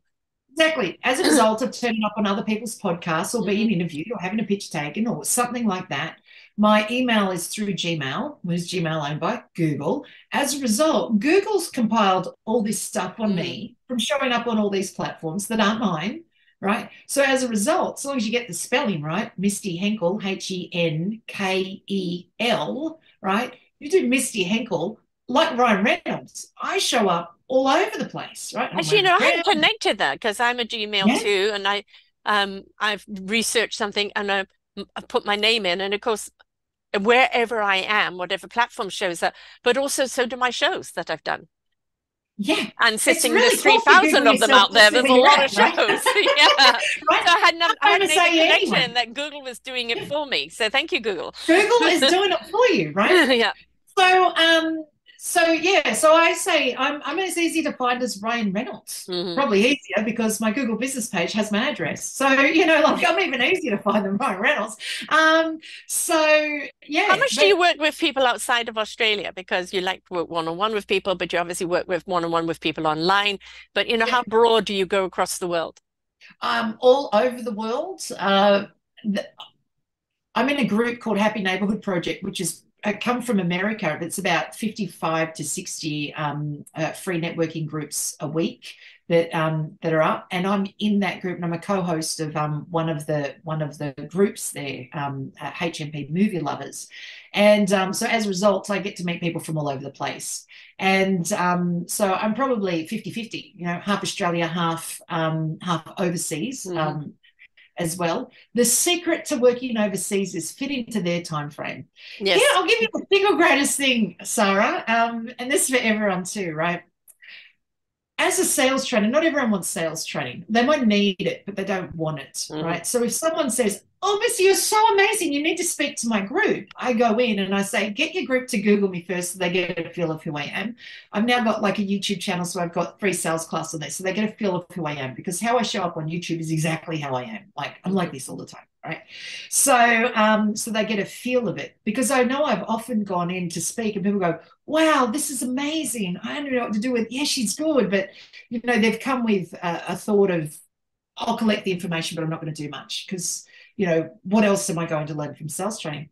Anyhow, last year, so I find that it's a bit tricky to go into a group when nobody knows who I am, or maybe one person says I'm amazing, but then the rest of the group goes, "Well, I'll make that decision for myself," and Hmm. you know, I think that's fine too. Anyhow, last year I was asked to go into a group and speak on whatever the topic was at this networking group, and it was American, and it was 11 o'clock in the morning for them. And I just said yes, not really knowing the time zone, but I just said, "Yeah, sure, I'll turn up. No problems." Now, there's about 20 people that turned up. It was 2 o'clock in the morning for me. Hmm. And only one person knew who I was, the one who said, "She's amazing. You should listen to her." And I know how this goes. They go, "Yes, all right, we will listen. We'll see what comes out of it, and I'll make a decision myself after the fact," right?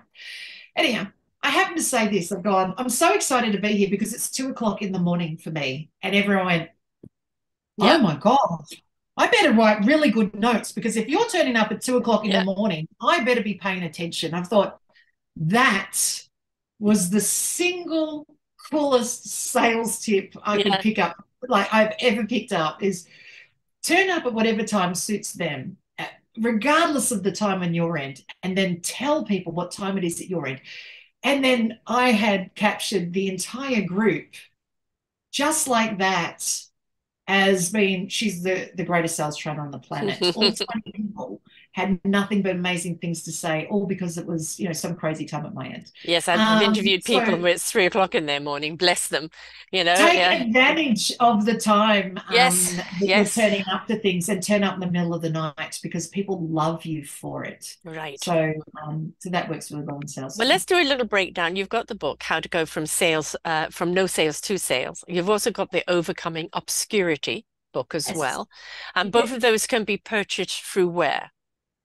They come directly from me. So I believe there's a sales link coming from you, directly from me. So I have if you Google me, I think a Google business page comes up. It's got my contact details.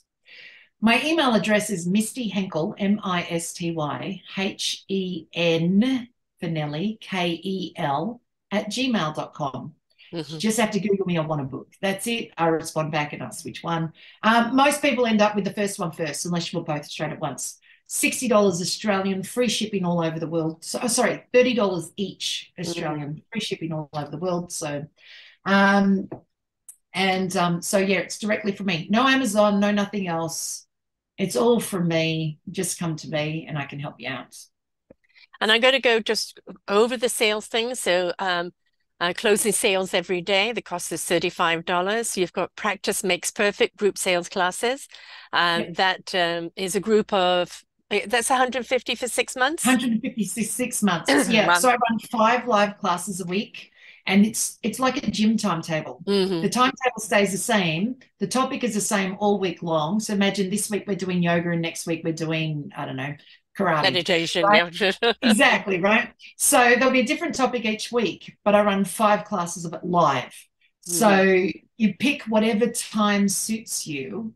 And of course, whoever's in the group is whoever turns up on that particular day. So, and then you're practicing a component of selling. It might be saying your price. It might be overcoming a spousal objection. You know, the one where someone says, I love it. I really want to buy it. I've just got to Yeah. speak to my husband. That Yes. one, Yeah. right? So it might be practicing that. There'll be a sales component, but it's all practice, practice. Right. And then Yeah. you've got fine tuning, which is the personal coaching cost at Personal coaching. $25 per session. Yep. Yep. Right. So, I Yep. mean, what you've done is you've kept everything, at a price that people can afford. So people can't really use the price as something that is in the way. Where, you've Yep. got other people, oh, it's only 1,500. Well, there's a lot of people that Yeah. ain't got that 1,500 to Yeah. spare on this. So, Yeah. but for you, I think the driving force is that you want everyone to be able to get out there and sell their goods, Yes. sell. I believe we can't be taught this at school for many, many Yeah. reasons. We can't be taught this at school, and yet it's the fundamental rule for everything in life. I've had plenty of people come to class, group sales classes, and I'll ask them a year later when they've left, right? And I'll say, and I mean, I've had some people come to group class. They turn up to one class, they get whatever that one lesson is, and they've gone, oh, I can never come back to class now because that was the thing that I needed. And now I've got too much work. Well, that's a terrible place to be in. No, that's good. That's how it's designed. So if you Yeah. get what you need, you don't have to come back. And for others, they use it and they get what they need. They practice it, but they used to practicing with a group. They often get work from the group or referrals come through. So people use it different ways. But But the thing is also sometimes you don't know what you need until you've been exposed to it. no, So no, actually and you have staying the whole 5 weeks with the group because there's something you've never thought of. you don't know So what if I'm you going to stay come with up it, with. Yeah. like I thought I, I got what I needed. Well, I hell, have people no. in for 3 years going, oh, it was good to get the reminder, so they'll get some classes that they've done before. Right. But then other times they've gone, oh my God, Mhm. I didn't realize I was making such a mash of it. So I actually believe products and services sell themselves, and we salesmen break that from happening. Right. So it's not about learning how to sell. It's about learning how to stop breaking the sale. The customer was trying to buy it. Right, And you exactly.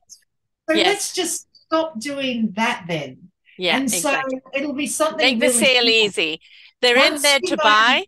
Just find out what it is they want to silence, buy and make the sale, right? Without it being yeah, so complicated. And I think again, silence. I Step think, number 3. the big thing with any form of sales is personable. If people Yeah, don't want personable, they're going to buy online. But if they've actually come into your store or they want to reach out for a session, have a yeah, chat with you to buy your program, they want that personable. They want the yeah, relatability. They want a face to it. Like, yeah, can I get you? I like what you've promoted here, but does the person behind that match it? And I think that's yeah, where our yeah, due diligence is today. We want to verify it's not just good sale, flash. Oh God, you remember Flash? That was horrible. It's not just flashing people your program. They want to know, oh yeah, I've spoken to that person. I think they yeah, can deliver. So yeah. that's really important. Step number 3 in my book is silence. I mean, Mhm. the amount of people come to class and they go, yeah. I said, the point. I ask, who knows the point where you've been in a sale and you think, oh my God, put your hand up if you've gone, oh my God, I think I've just talked someone out of buying, Yes. right? All hands go up. Well, Yeah. we all know it, right? Who's been out shopping where you wanted to buy something and then the salesman, due to their non-stop talking, to go, okay, well, I've now gotten tired. I don't want to buy from you anymore, right? Right. All hands go up, right? Yeah. We've all been in that thing, right? So silence becomes step number 3, Mm. right? Learn to be silent. The other person will buy if you stop talking. So, sometimes the problem Start is just a listening. matter of Start stop listening. talking. They And the will rest will reveal talk. what it is they're looking for how much it Yeah. is they're wanting to pay. If you just let them talk, pick out on it and ask them the right question or, Yeah. inquire a little more. So Yeah. everybody's tired of the pitch. They Yeah. say, what's your elevator pitch? What's your this pitch? And it's like, it's hello, how are you today? How's the weather? This, that, etc. Why does it have to be a pitch every time you talk to someone? I want to know, do I get your vibe? Do I even want to Yeah. say hello back to you first, Yeah. right? Because everybody's selling something. Now, you also have this breakfast morning every Thursday, and that is Yeah. for people who are coaches or people that are. Oh, so I run I have a business group. well, I'm the lead volunteer of a group called Business at Breakfast. Mm-hmm. And it was started in Canberra in Australia. So it started in Canberra face to face. Then COVID hit after many, many years. So I think I've been in it since 2016. And then COVID hit and it went online. And due to the amount of people they get from all over the world now, Yes. so just Canberra based, right, it stayed online. So so it's 2 free networking meetings on Thursday, Australian time, 7 and 10, which works out to be a filter of different times. It's one of those things that if you want to come, and it's kind of like the foundations of networking. Mm-hmm. If you go networking, you're a little bit anxious or it hasn't been working quite right for you, come into Business at Breakfast, because I'm very subtle in my way of feeding through all those networking skills that really you only have to have been coming to Business at Breakfast, 3 months, 6 months, 12 months. And then I recommend people to honestly go into paid groups like BNI and things like that, and you'll be able to excel because you've passed all that introductory learn how to network stuff. I'll feed that all through you through Business at Breakfast, and you'll get all improved in there in the subtleties of networking.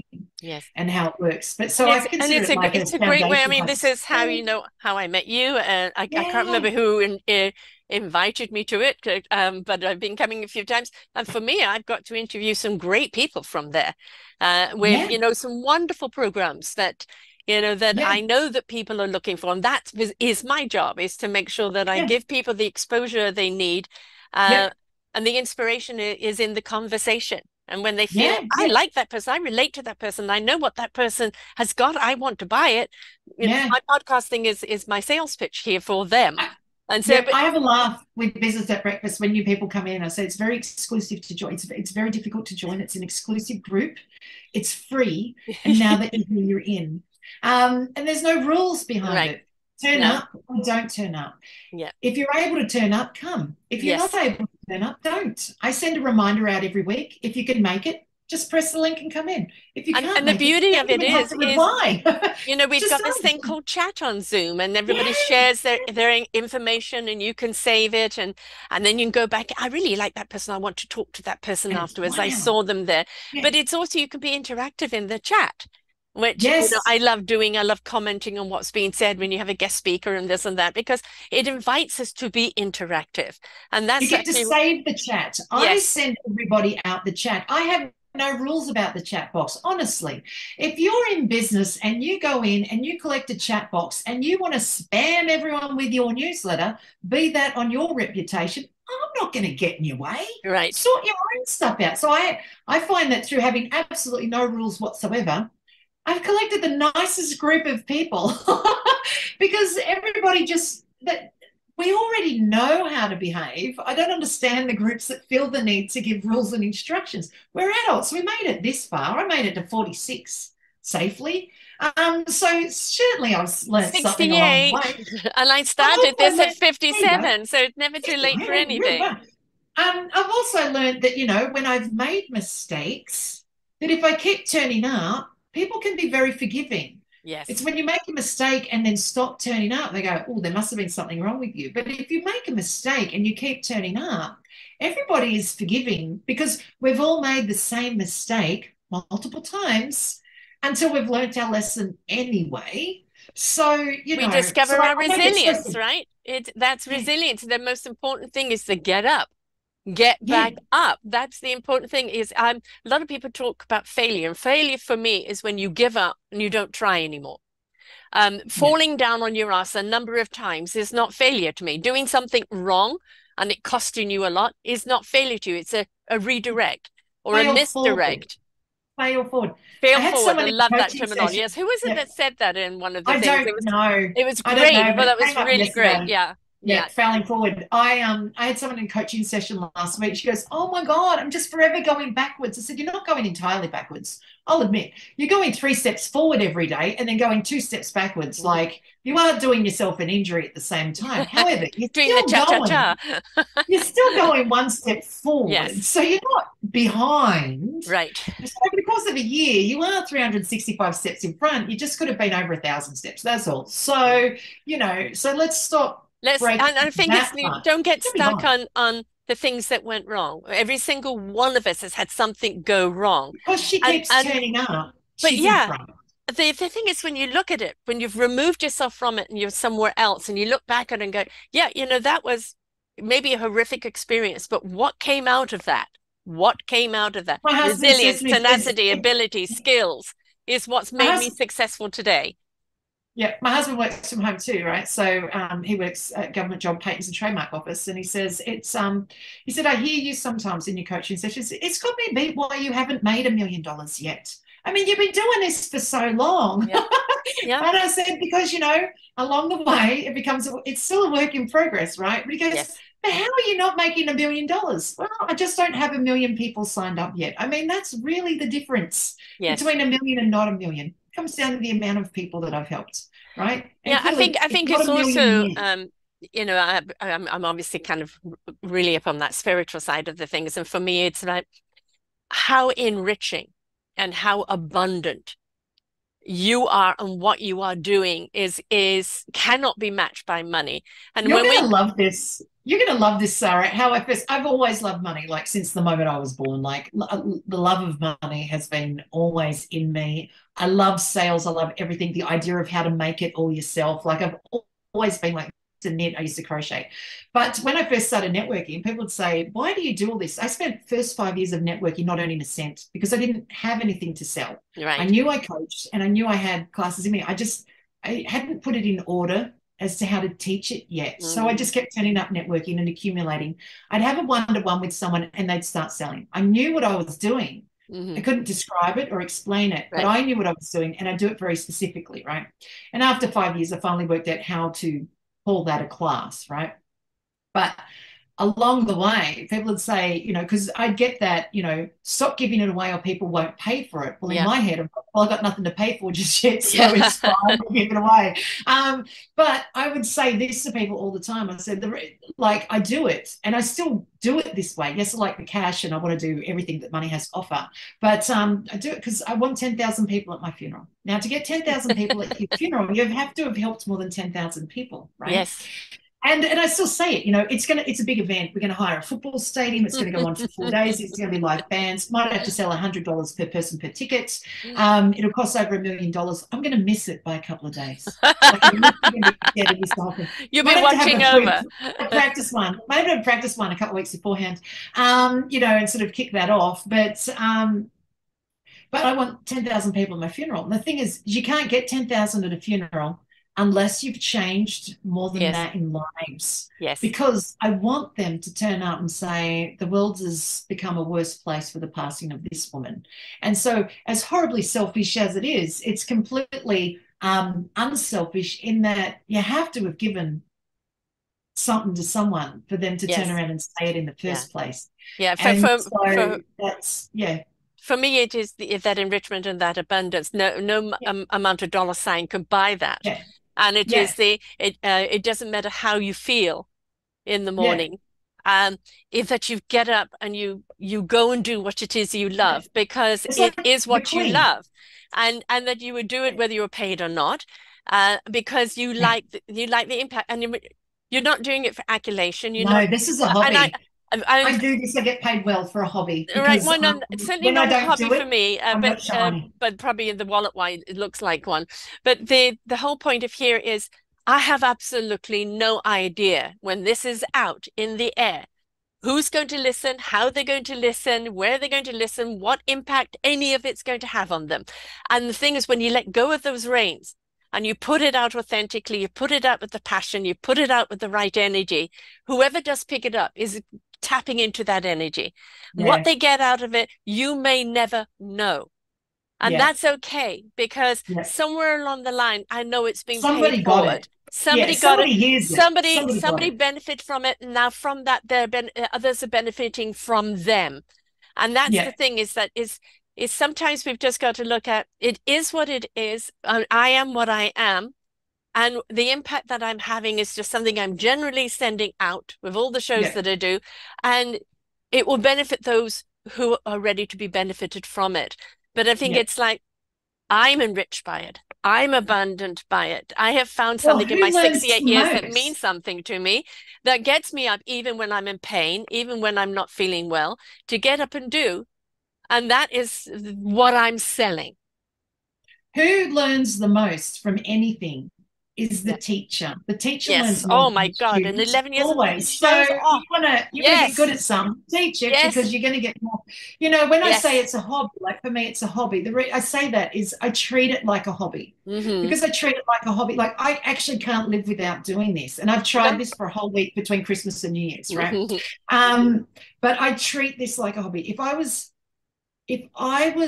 ask me, well, where's your self-care? When do you have some downtime? If I was teaching selling 10 hours every day for the Yeah. rest of my life, I don't believe that it's enough time. Mm. And between Christmas and New Year's, like a couple of years ago, I went to have a week off between Christmas and New Year's. And I went about the week and, was doing, Santa came and, we had lunch and all this other stuff. I had a wonderful time.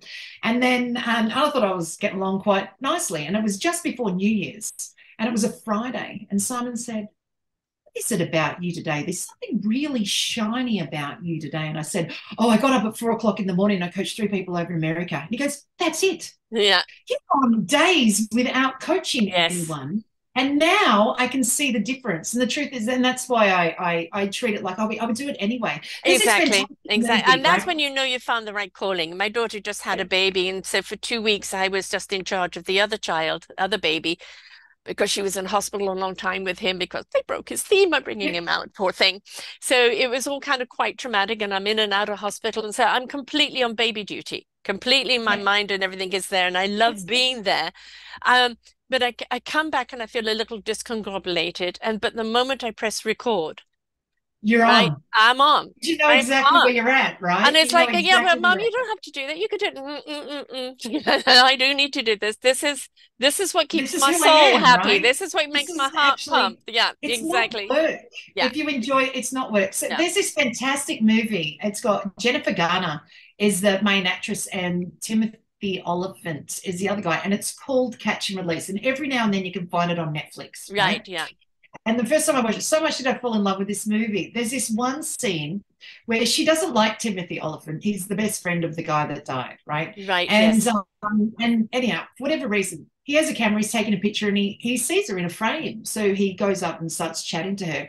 And they start walking around. It's in Colorado, and they start walking around some national park or, across a stream or whatever. And he's taking pictures, and he said, I used to take pictures all the time. And she said, "Why did you stop?" And he said, "I started getting paid for it. It took all the fun out of it," right? Yes. So when you break it down, the reason the fun was out of it for the payment was because when people paid him money, they wanted photos that they wanted him to take, not photos that he took. So when he wasn't getting paid, they wanted his photos. When he started charging money, they said, "Can you take the photo this way?" Yes. Not realizing that they've just changed up the entire photography system. The one thing they're buying, they have dictated out of. Him and the way he exactly. did it, right? And then they mucked it up. And so he gave it away because the fun was out of it, because he wasn't doing what he wanted. He was doing what they thought they wanted. But actually what they wanted was his photos, the way he took them, not actually what they thought that they wanted. Yeah, well, this is why I say is no dictation from the peanut gallery, right? Honor the style in which the person is delivering. Yeah. Do not go and try and have it customized for you. You're either buying it because it fits you or it doesn't, right? Yeah. So significant is that line for me, that I run that through business, that I run that through everyone else's. So every you're in charge of running it the way you want to run it. If you don't want to do it a particular way, even though the masses of people do it that way, you don't have to. You get to run it the same way, the way that it's fun for you. And so, so it's really interesting to listen to different stories as to how the sales component is disappearing from people's business opportunity they've created for themselves. And sometimes it's just a matter of dragging it all back and going, see, but that's not the way that you should be doing it. I've had plenty of people in the past, particularly the first years of when I was in the Chamber of Commerce, and people would say, "Misty, really love you, and I love how your energy and excitement, but I'm worried that your excitement frightens a few people, and you could actually end up with more work if you just tone down your excitement a bit. My line used to be, well, then I don't want to help those people. Exactly, because you're not on your same vibe. I know. I want the ones that are excited. 7 years later, I run into people from the Chamber of Commerce and they said, I'm so pleased that you never changed because I actually need help and you're exactly what I'm after. Yeah. You know, it only took you 7 years to catch up. Imagine if I had have changed, they would never have found me. I spent way too much of my life bending into a pretzel, trying to please people with what they wanted. I lost myself. I've taken this time to find myself. I'm quite happy with who I am, as Popeye says, you know, and I'm not everybody's cup of tea and somebody's strong cup of black coffee. And you can take me or leave me. I'm not going to be offended, but nor am I going to change for you. So funny. I think it's about page 19 in this book, my first book, Overcoming Obscurity, right? And they talk about people who like you and don't like you. And I have this line in there. I've had people call me and say, oh my God, Misty, I'm so sorry that there's some people in the world that don't like you. How is that even possible? But I have this thing that says, you know what? There's some people in the world that don't like me, and that's okay. Yes. And they call me and they go, what? Because my phone number's in everything, right? In case you need a hand. And they're like, what do you mean some people don't like me? You know what? I am frightening to some people. I am like a golden retriever. I mean, my line is, if you were to describe yourself in one word, what is it? One line. Yeah, my one word is this, golden retriever-esque. I like that, yes. That. Golden retriever-esque. That's me. I am always turned on. I am always excited. I'm ready to play. My tail is wagging. I am overexcited. Well, this is why I used enthusiastic in the introduction there, because you bring that enthusiasm. Chocolate, I'm on. Yeah, it's oh God, chocolate. You and chocolate, I'm glad to bring you down. Go, you know. Yeah.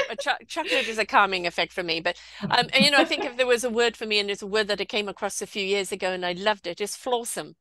I'm full of flaws. Ooh. I am full of flaws, but those flaws have made me who I am, and I think I'm pretty awesome. So therefore, I'm flawsome. Love it. Who isn't? Who hasn't got flaws? Awesome. Who hasn't got cracks?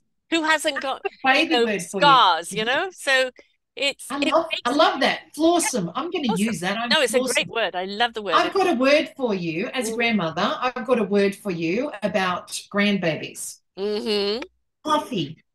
My word is fluffy. Plump and fluffy. You know, like the babies, the chubby babies, their feet and their toes, they're fluffy. That's my word. When someone first heard it, I used to describe about Jack and his feet. They just go, what is that? It's a fluffy. It means plump and fluffy all at once. I like that. I've written that down. Babies are. The real cuddly ones are fluffy. I know. It's like, you know, I have a 5-week-old grandson, and he is smaller than what my other grandson was born.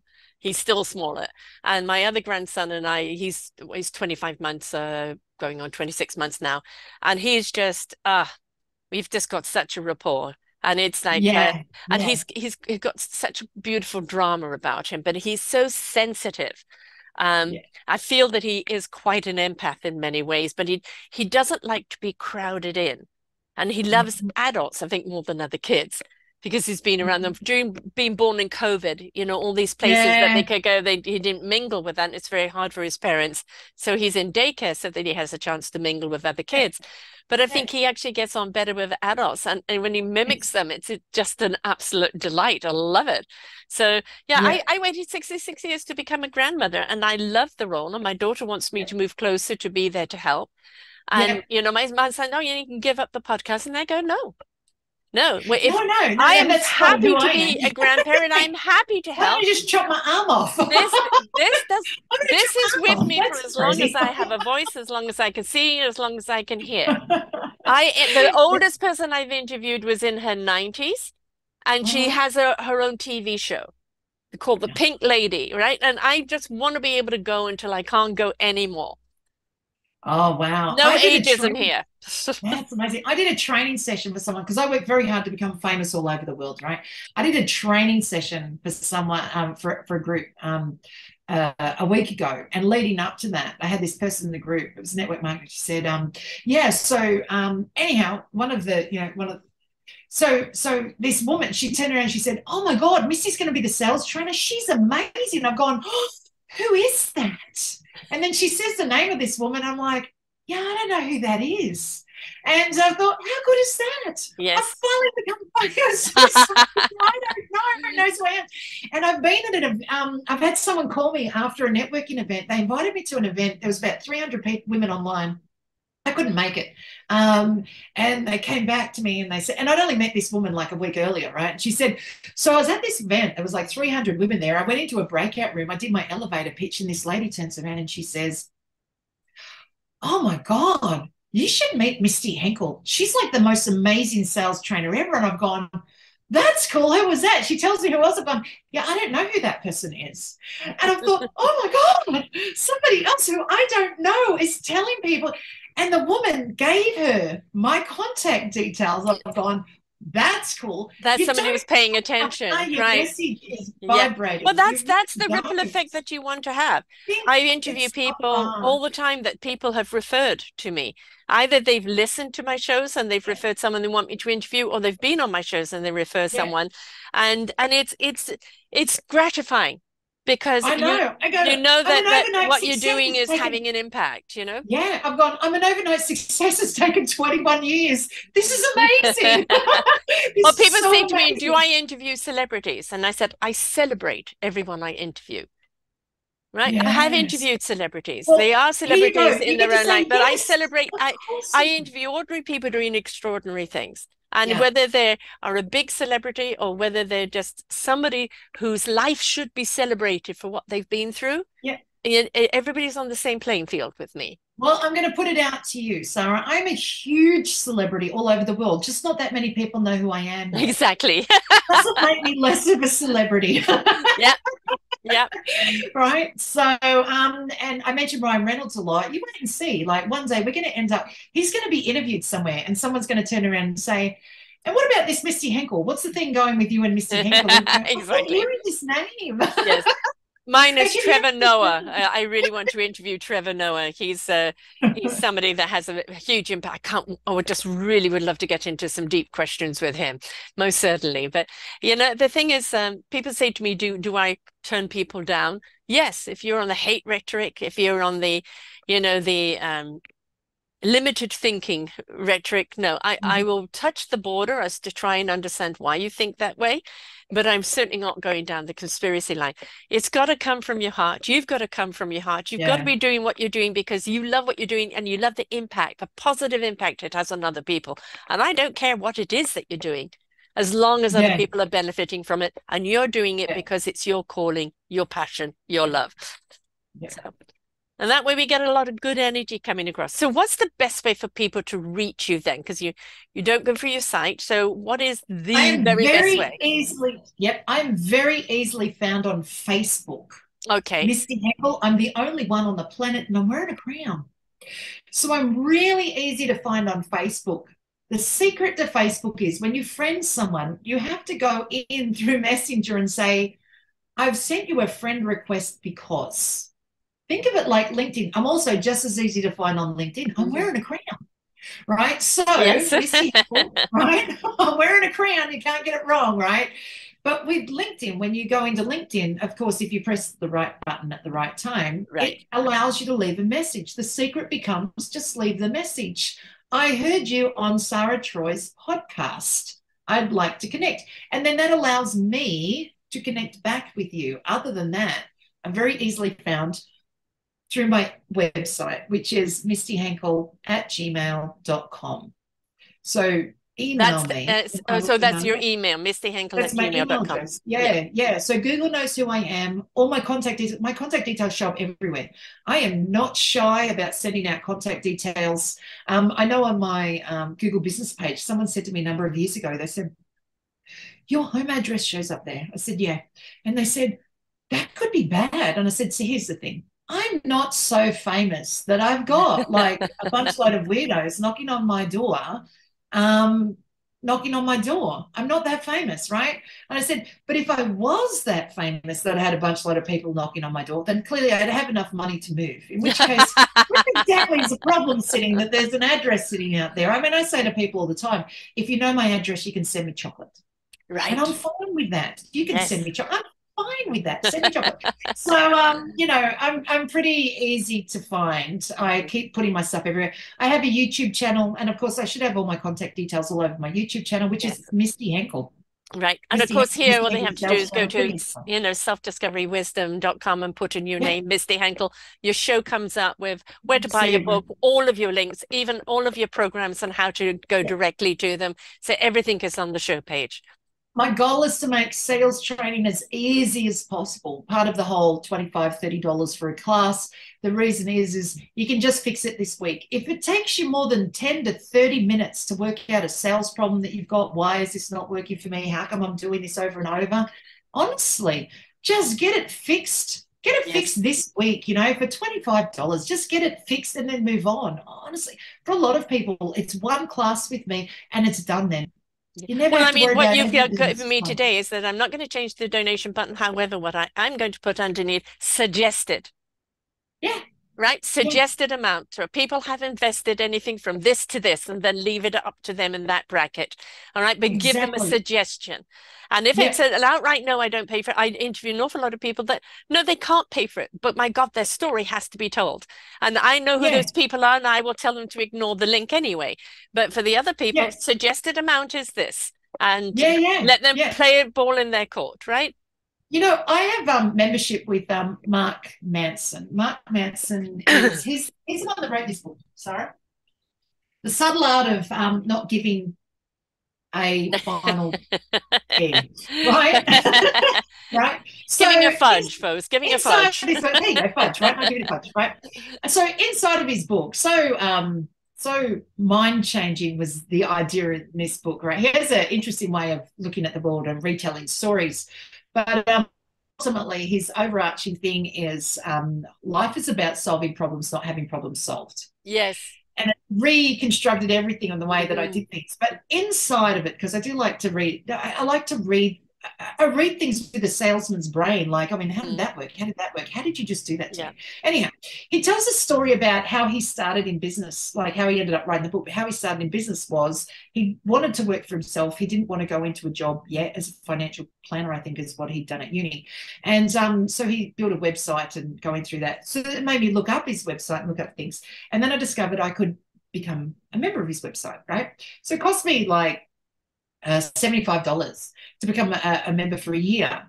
And ever since becoming a member, I have never read his stuff. Like I read his second book. I didn't enjoy his second book as much as the first book. He was the co-author or the sort of almost like ghostwriter with Will Smith for Will Smith's book. So I really enjoyed that, and I could feel the Mark Manson side coming out.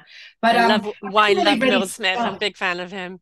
Yeah, so I've never really read Mark Manson's stuff since becoming a member, but I have been a member for nearly 5 years because my $75, I look at my $75. This goes back to the customer decides the value of what they're buying, which he thinks he's selling initially, that he's selling, like to me, would be his newsletter to keep coming out and his stories and what it is. Me, I look at him and go, look, if the small amount that I pay you every year enables you to keep writing and helping the people that need it the most, well, my money is well spent.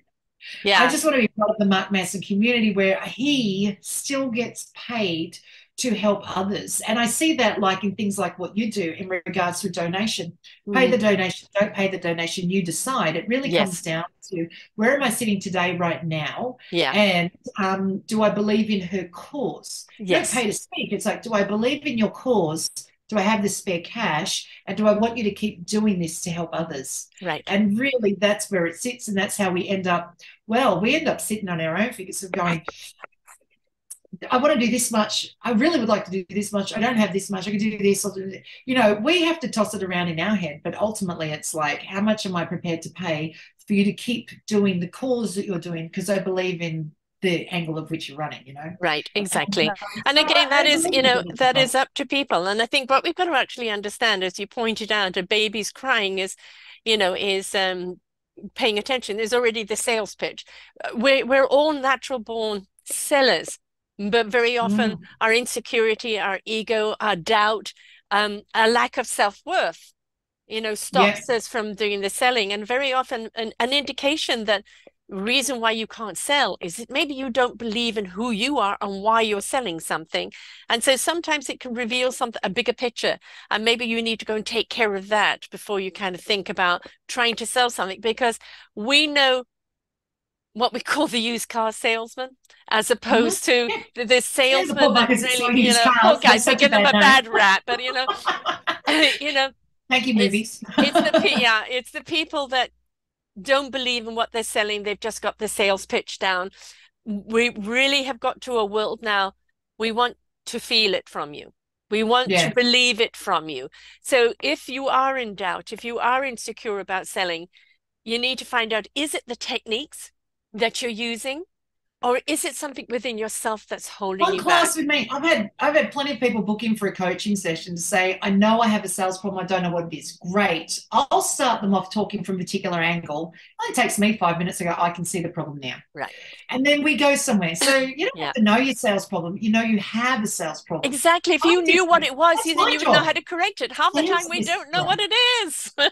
Sales whisperer. I know the problem. And it's not, see, I don't fix this thing here that will fix the problem. I fix this thing back here. So this problem never existed.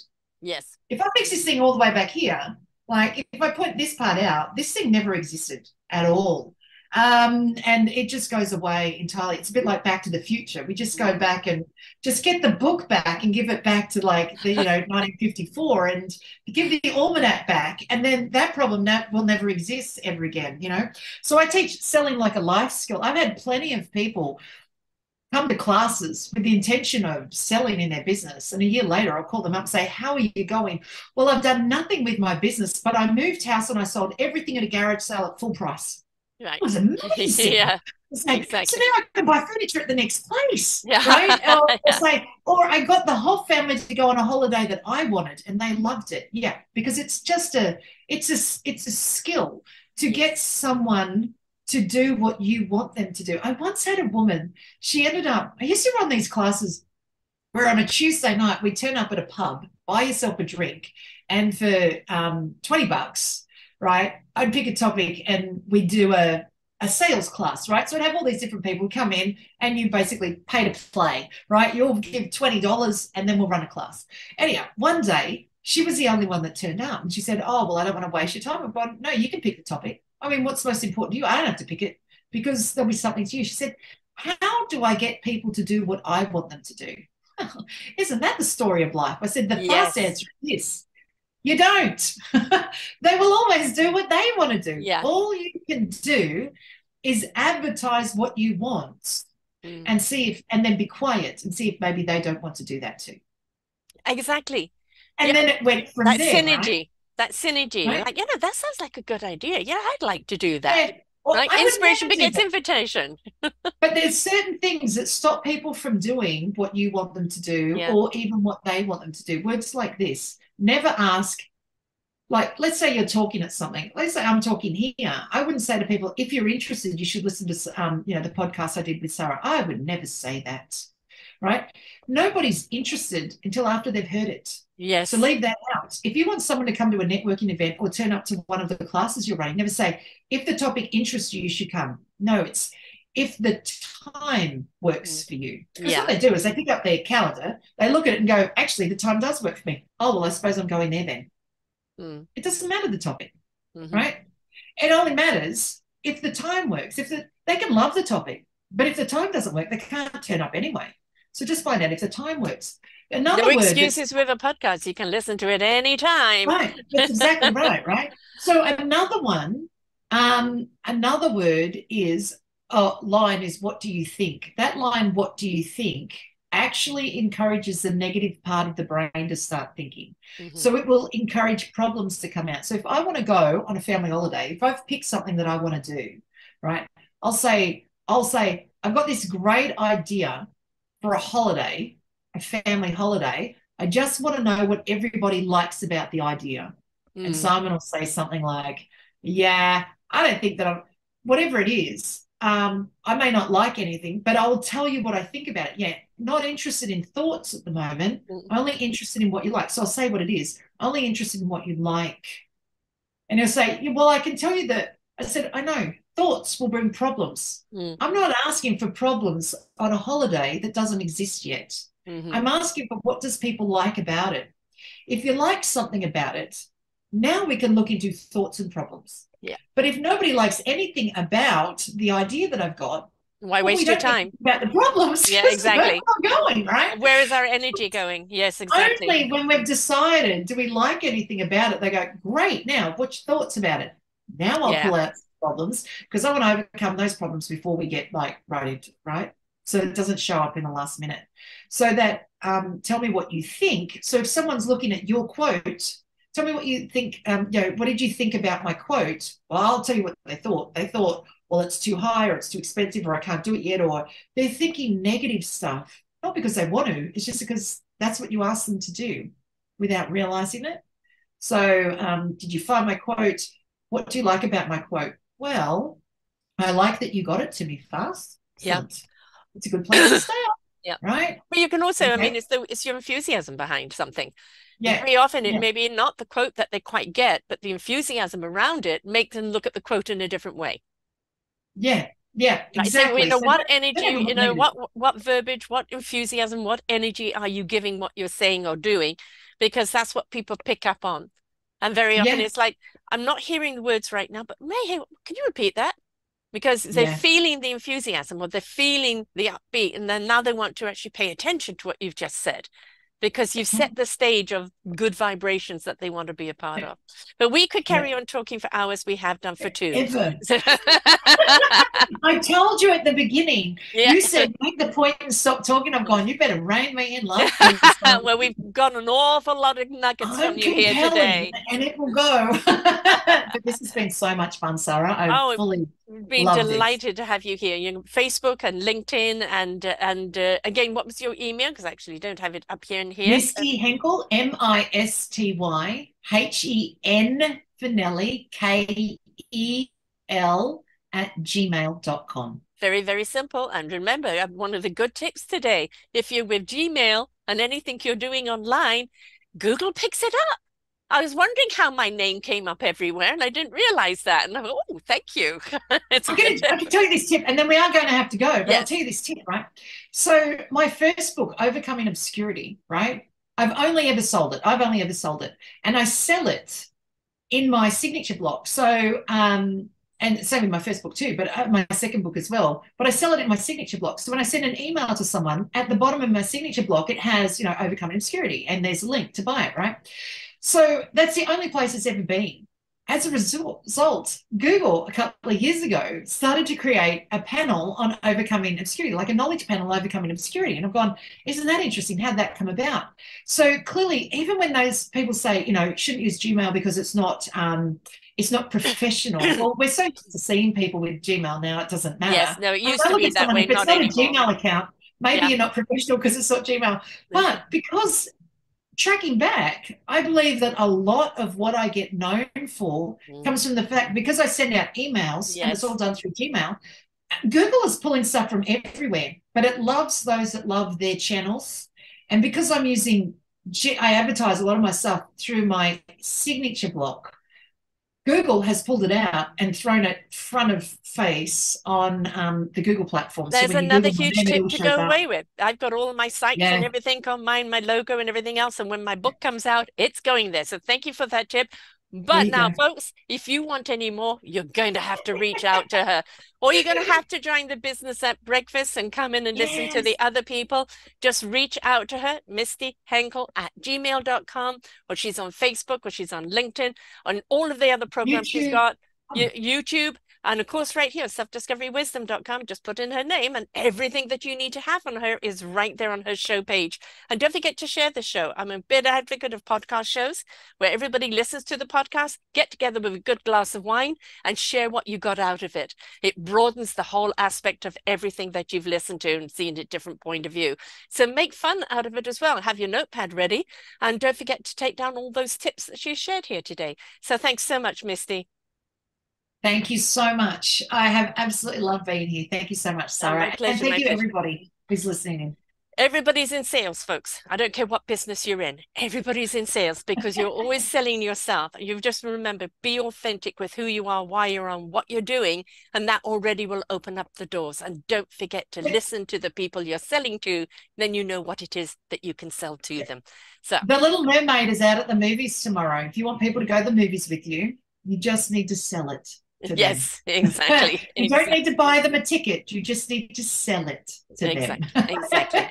And enthusiasm definitely does help. So lots of tips for you here today, folks. As I said, share it out, have a podcast party with it, and digest it. Maybe you need to re-listen to it again with notepad and pen if you didn't the first time, because she shared a great deal of tips here today. And don't forget, $25, $35 the most, $150 for 5 sessions, or her books. They're all there, all affordable, and all ready to take you to that next level. So until next time, folks, bye for now.